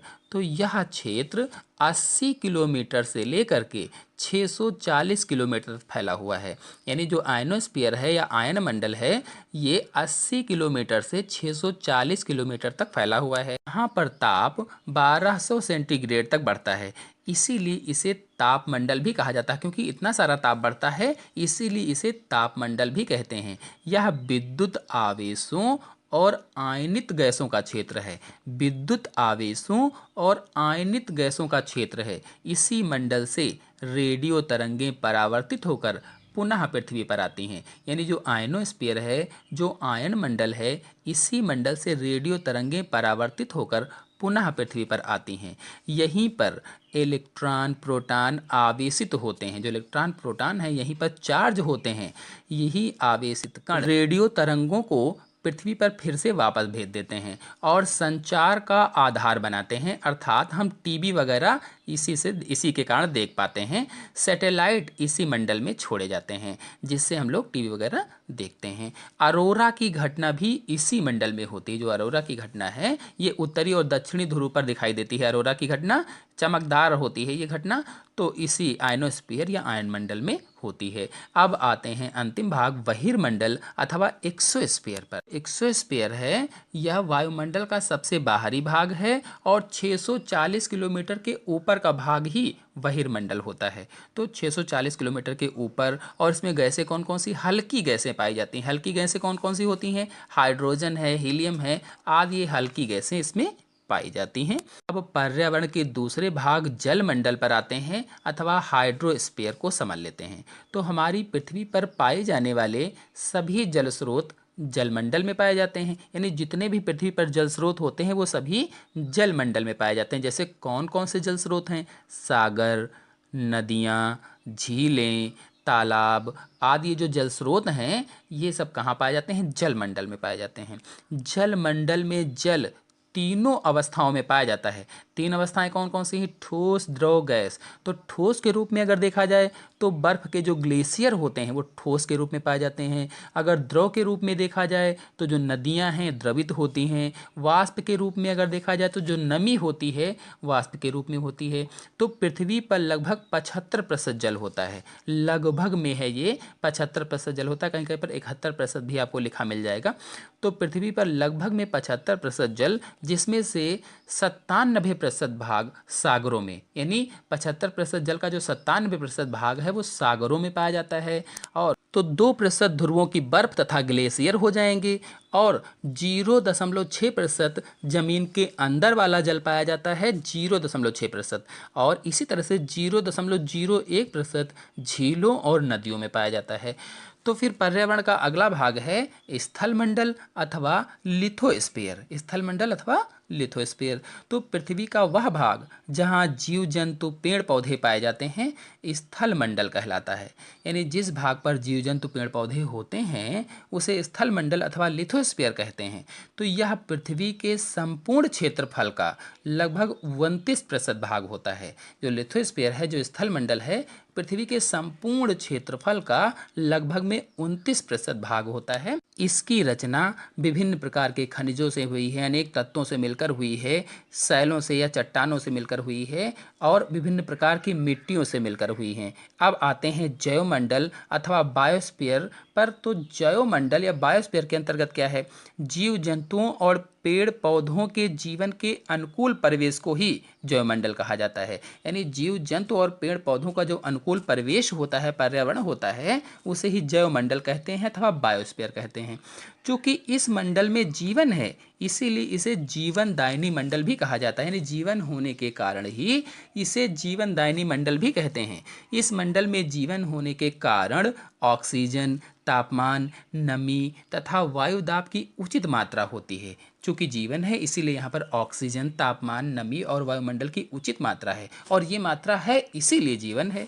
तो जैवमंडल में अनेक भूजैव चक्र चलते रहते हैं।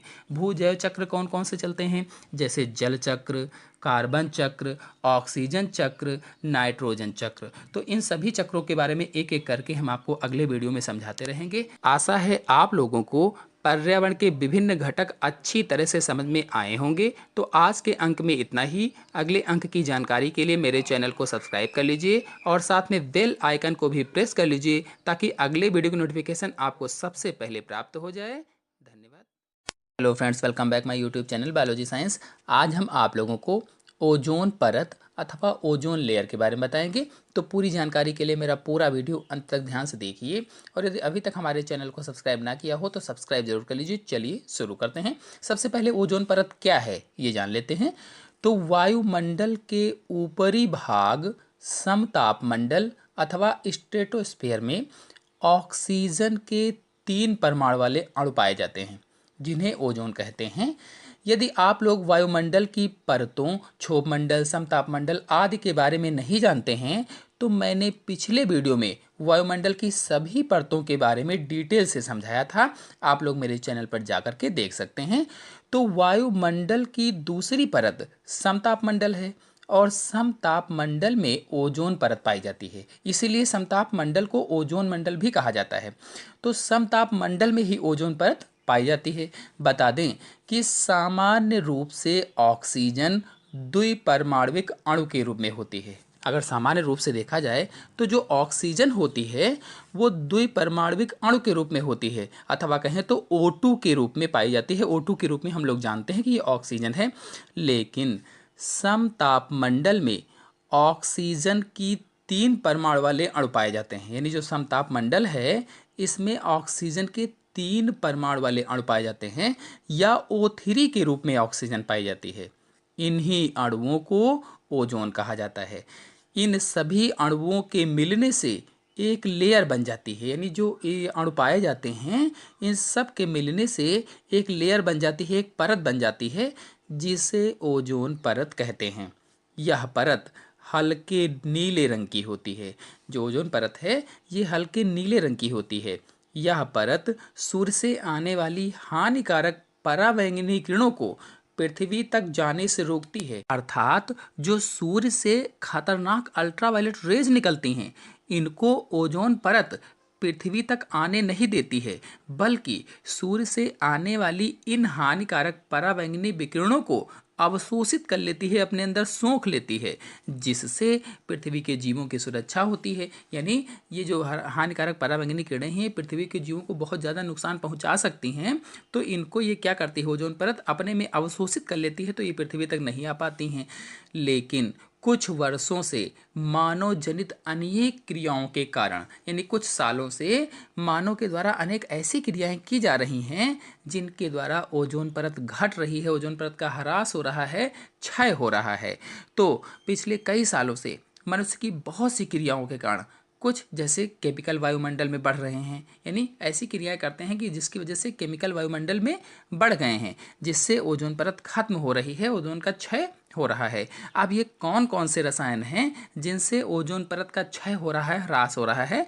तो इनमें से हैं क्लोरोफ्लोरोकार्बन यानी CFC।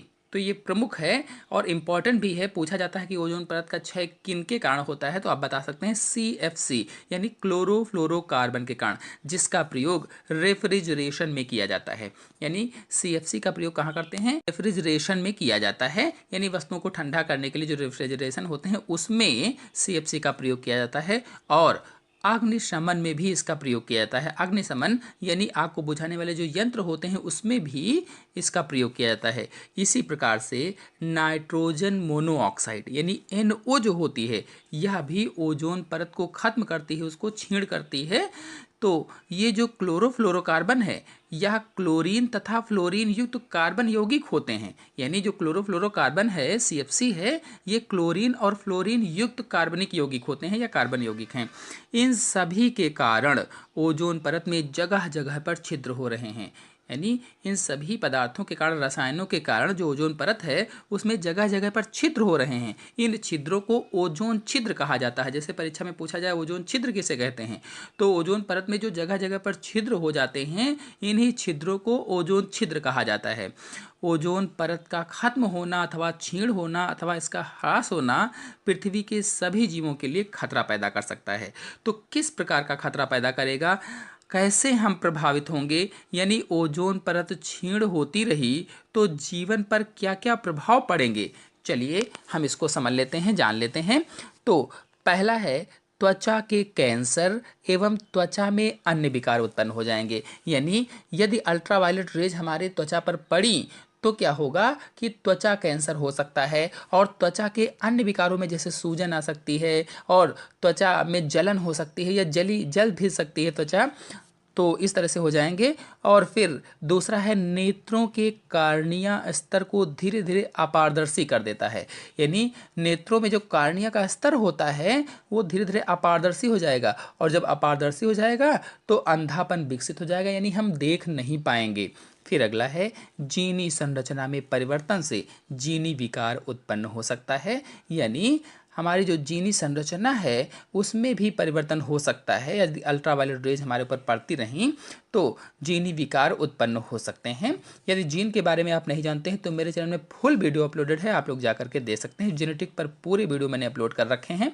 फिर अगला है अल्ट्रावायलेट विकिरण प्रतिरक्षा तंत्र को छीण करता है, यानी जो हमारे शरीर के इम्यूनिटी सिस्टम है, जो प्रतिरक्षा तंत्र है, जो रोगों से लड़ने की क्षमता है, उसको ये छीण करता है, उसको ये कम करता है।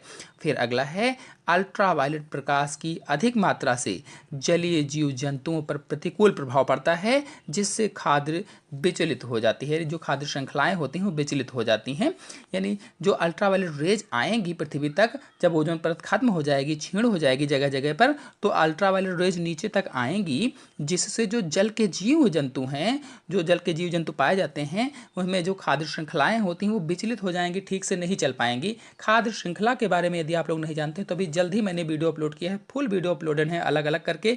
खाद्य श्रृंखला, खाद्य जाल, दोनों में अंतर आप जा करके देख सकते हैं। फिर अगला है इन विकिरणों के कारण वायुमंडल पर वर्षा का पैटर्न बदल जाता है, यानी सही समय से वर्षा नहीं होगी। उसका वर्षा का जो पैटर्न है जब जब होती है वो सब इधर उधर हो जाएगा, बदल जाएगा। तो कुल मिलाकर के अगर ओजोन परत का क्षय होता रहा, इफेक्ट्स ऑफ ओजोन डिप्लेशन होता रहा, तो क्या क्या होगा? ओजोन परत की अनुपस्थिति में, यानी जब ओजोन परत नहीं होगी तो जो अल्ट्रावायलेट रेज हैं अथवा जो परावैंगनी किरणें हैं ये सीधे पृथ्वी के वायुमंडल में प्रवेश कर जाएंगी, और जब पृथ्वी के वायुमंडल में सीधे प्रवेश कर जाएंगी तो जो अल्ट्रावायलेट किरणें होती हैं ये अत्यधिक ऊर्जा युक्त होती हैं, यानी जो अल्ट्रावायलेट रेज होती हैं, जो परावैंगनी किरणें होती हैं, ये अत्यधिक ऊर्जा वाली होती हैं तथा सभी जीव जंतु, पेड़ पौधों के लिए घातक होती हैं। जब बहुत सारी ऊर्जा होती है तो क्या करते हैं, ये त्वचा का कैंसर, सूजन, जली हुई त्वचा आदि इस तरह से अनुभूति आपको हो सकती है। जल भी सकती है त्वचा, आपका त्वचा का कैंसर हो सकता है, सूजन आ सकती है।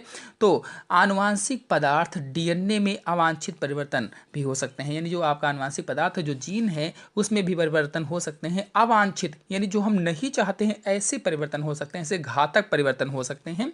इससे ल्यूकीमिया भी हो सकता है, यानी ल्यूकीमिया भी आपको हो जाएगा, एक प्रकार का कैंसर होता है।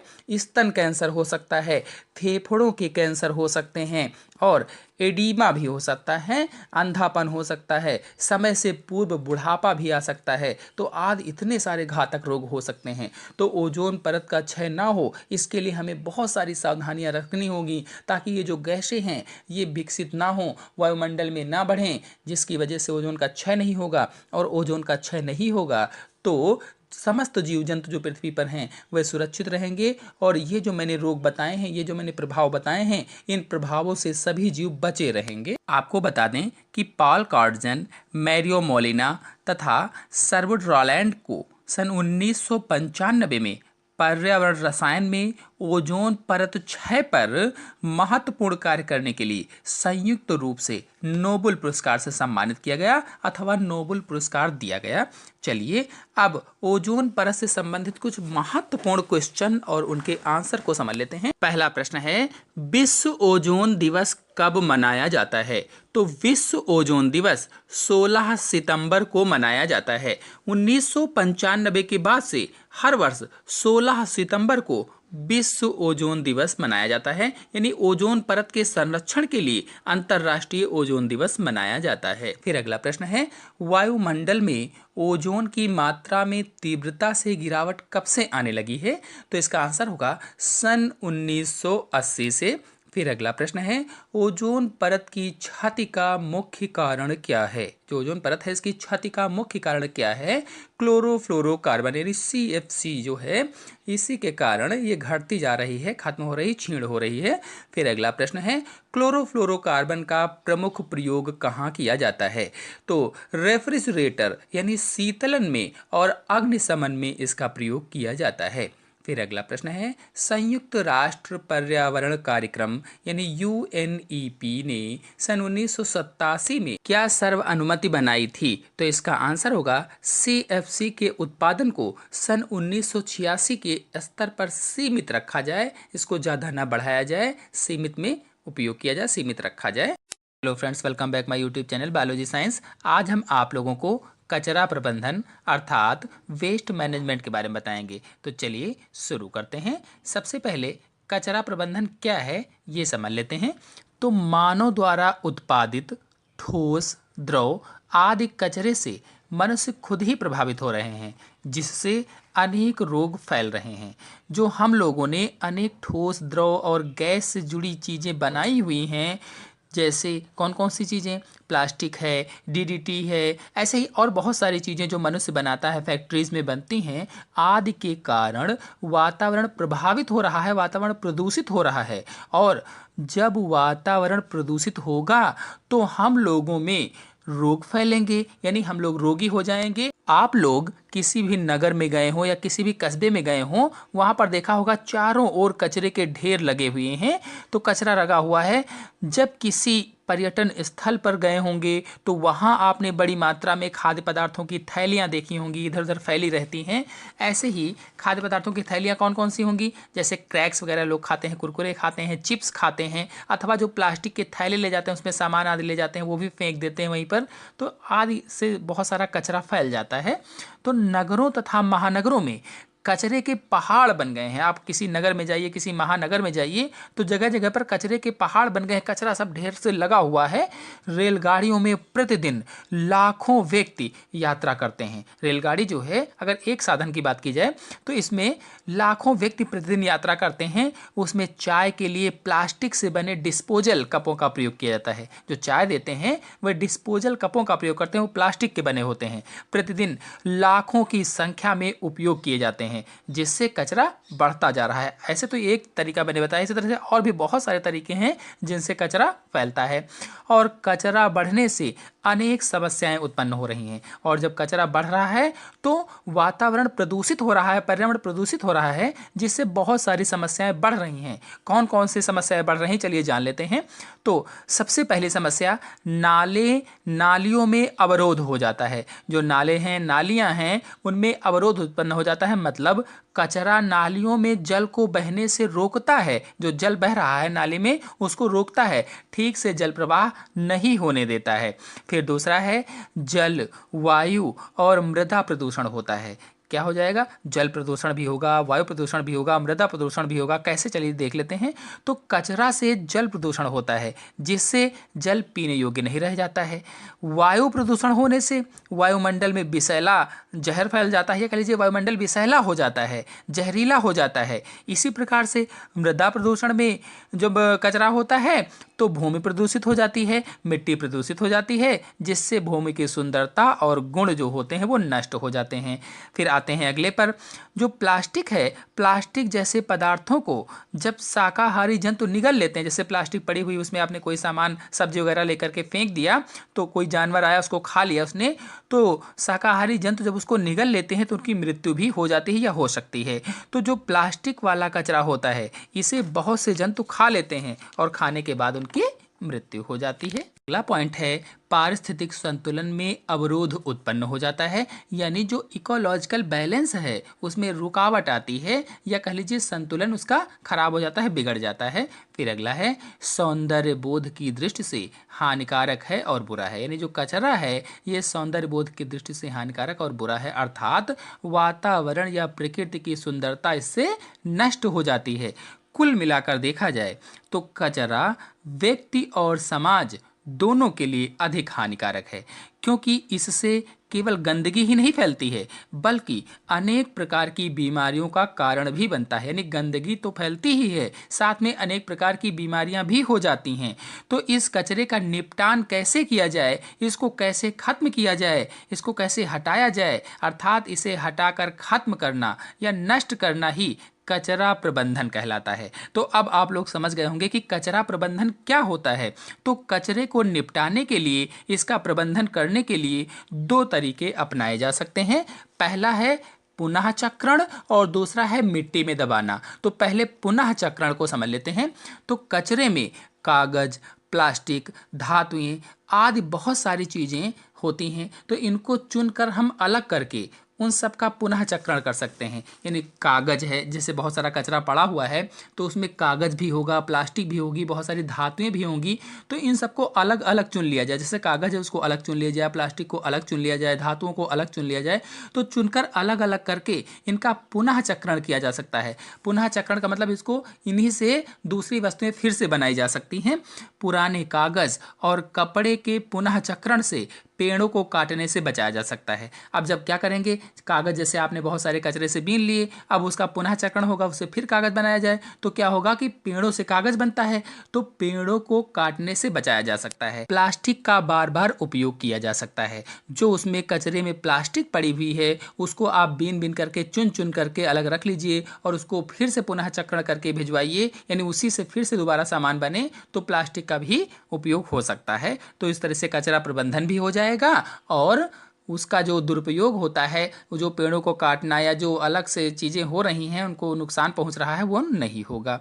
फिर अगला है मिट्टी में दबाना। दूसरी विधि है, दूसरा तरीका है मिट्टी में दबाना। तो जैव निम्नीकरण पदार्थों को मिट्टी में दबाकर कचरे का निपटान किया जा सकता है। यानी जो जैविक पदार्थ हैं कचरे में, जो पेड़ पौधों के अवशेष हैं, अन्य चीजें हैं, उनको मिट्टी में दबा दिया जाए तो कचरे का प्रबंधन हो सकता है, निपटान हो सकता है, जिससे उससे खाद भी प्राप्त हो जाएगी और खाद प्राप्त होगी तो उसको आप खेतों में डालिए, आपके खेत जो हैं उर्वरक युक्त हो जाएंगे, उसमें उर्वरक भी बढ़ जाएंगे और आपकी फसल अच्छी होगी। तो दो तरीके मैंने बताए, पुनः चक्रण और मिट्टी में दबाना, दो तरीके से कचरे का प्रबंधन किया जा सकता है। सामान्यतः कचरे का वैज्ञानिक विधि से ही निपटारा किया जाना चाहिए। यानी सामान्य रूप से अगर देखा जाए तो कचरे का जो प्रबंधन है, जो निपटारा है, इसको वैज्ञानिक विधि से ही किया जाए तो ज़्यादा अच्छा है। कचरे की निपटान की कई विधियाँ हैं। ये विधियाँ कचरों की प्रकृति पर निर्भर करती हैं। यानी अलग अलग प्रकार के जो कचरे होते हैं, चाहे वो प्लास्टिक है, जो कागज़ है, धातुएं हैं, तो उनकी प्रकृति पर निर्भर करती है कि क्या क्या है वो। तो सामान्यतः कचरा दो प्रकार का होता है। जो कचरा है देखा जाए दो प्रकार का, पहला ठोस कचरा जो ठोस वाला होता है, और दूसरा द्रव कचरा। ठोस और द्रव दो प्रकार के कचरे होते हैं। अधिकांश ठोस कचरे का निपटारा विभिन्न शहरी क्षेत्रों में खाली पड़ी भूमि या क्षेत्रों पर कर दिया जाता है। यानी जो ठोस कचरा है, जैसे शहर है कोई, तो वहाँ पर ले गए और खाली पड़ी हुई भूमि है तो उस पर वो लोग डाल देते हैं, तो इस तरह से निपटारा करते हैं। यानी उस क्षेत्र को भर देते हैं। कोई बहुत गहराई में है ज़मीन और उसको पटाई करनी है, पाटना है, तो उसमें भर देते हैं। इस तरह से निपटारा उसका हो जाता है। बता दें कि पहले चाय के लिए प्लास्टिक के प्रयोज्य कपों का प्रयोग किया जाता था। प्रयोज्य यानी डिस्पोजल कपों का प्रयोग किया जाता था। ये कांच के गिलास के स्थान पर प्रयोग किया गया था। जो कांच का गिलास था उसमें पहले चाय दी जाती थी, फिर क्या हुआ कि उसमें ये हुआ कि हाँ, कांच इतना ज़्यादा कहाँ से आएगा, कैसे क्या होगा, तो फिर कांच के स्थान पर प्लास्टिक के कपों का प्रयोग किया गया, डिस्पोजल कपों का प्रयोग किया गया। परंतु प्रतिदिन लाखों की संख्या में उपयोग किए जाने वाले इन कपों से कचरे का प्रभाव क्या होगा और उसका निपटान कैसे होगा। यानी हर रोज लाखों की संख्या में अगर प्लास्टिक के डिस्पोजल कपों का प्रयोग किया गया तो कचरा कितना ज़्यादा बढ़ जाएगा, उसका क्या प्रभाव होगा, क्या नुकसान होगा हमारे शरीर पर, और उसका निपटान कैसे किया जाएगा, उसको कैसे खत्म किया जाएगा, ये समस्या खड़ी हो गई। फिर कुछ समय पूर्व इनके स्थान पर, यानी जो डिस्पोजल थे, इनके स्थान पर कुल्हड़ क्या है, मिट्टी के छोटे छोटे से कप जैसे होते हैं, तो कुल्हड़ मिट्टी के पात्र होते हैं, उपयोग में लाए जाने लगे, उनका प्रयोग किया जाने लगा। किंतु यह विचार नहीं किया गया था कि इतनी बड़ी संख्या में कुल्हड़ बनाने के लिए कितनी अधिक मात्रा में उर्वरक मिट्टी को नष्ट कर दिया जाएगा। यानी अब ये सोचा गया कि चलिए जो डिस्पोजल कप थे प्लास्टिक के, उनके स्थान पर कुल्हड़ का प्रयोग किया जाए। तो कुल्हड़ का प्रयोग तो किया जाने लगा, लेकिन यह विचार नहीं किया गया कि इतनी बड़ी संख्या में अगर कुल्हड़ बनेंगे तो मिट्टी कहाँ से लाई जाएगी, और उर्वरक मिट्टी जो है, जो मिट्टी उपजाऊ है, वो समाप्त हो जाएगी, नष्ट हो जाएगी। अब कागज़ के डिस्पोजल कप का उपयोग हो रहा है, लेकिन जब ये हुआ कि मिट्टी भी खत्म हो जाएगी जो उर्वरक युक्त है, तो अब कागज़ के डिस्पोजल कप का प्रयोग किया जाने लगा है। और जो कागज़ है ये जैव निम्नीकरणीय पदार्थ होता है, लेकिन कागज़ बनाने के लिए कितने हरे वृक्ष काटे जाएंगे। आप लोग जानते हैं कागज कैसे बनता है, वृक्षों से बनता है, पेड़ों से बनता है। तो अगर कागज से बनाएंगे इस कपों को तो कागज बनाने के लिए भी कितने हरे वृक्षों को काटना होगा और उससे पर्यावरण को कितनी क्षति होगी। और हम सभी लोग जानते हैं कि अगर पेड़ कट जाएंगे, वृक्ष कट जाएंगे, पेड़ पौधे नहीं रहेंगे तो पर्यावरण पर क्या प्रभाव पड़ेगा, कितना दूषित हो जाएगा पर्यावरण और जलवायु भी दूषित हो जाएगी। तो इससे कितनी हानि होगी, इस पर ध्यान देने की आवश्यकता है, इस पर ध्यान देने की जरूरत है।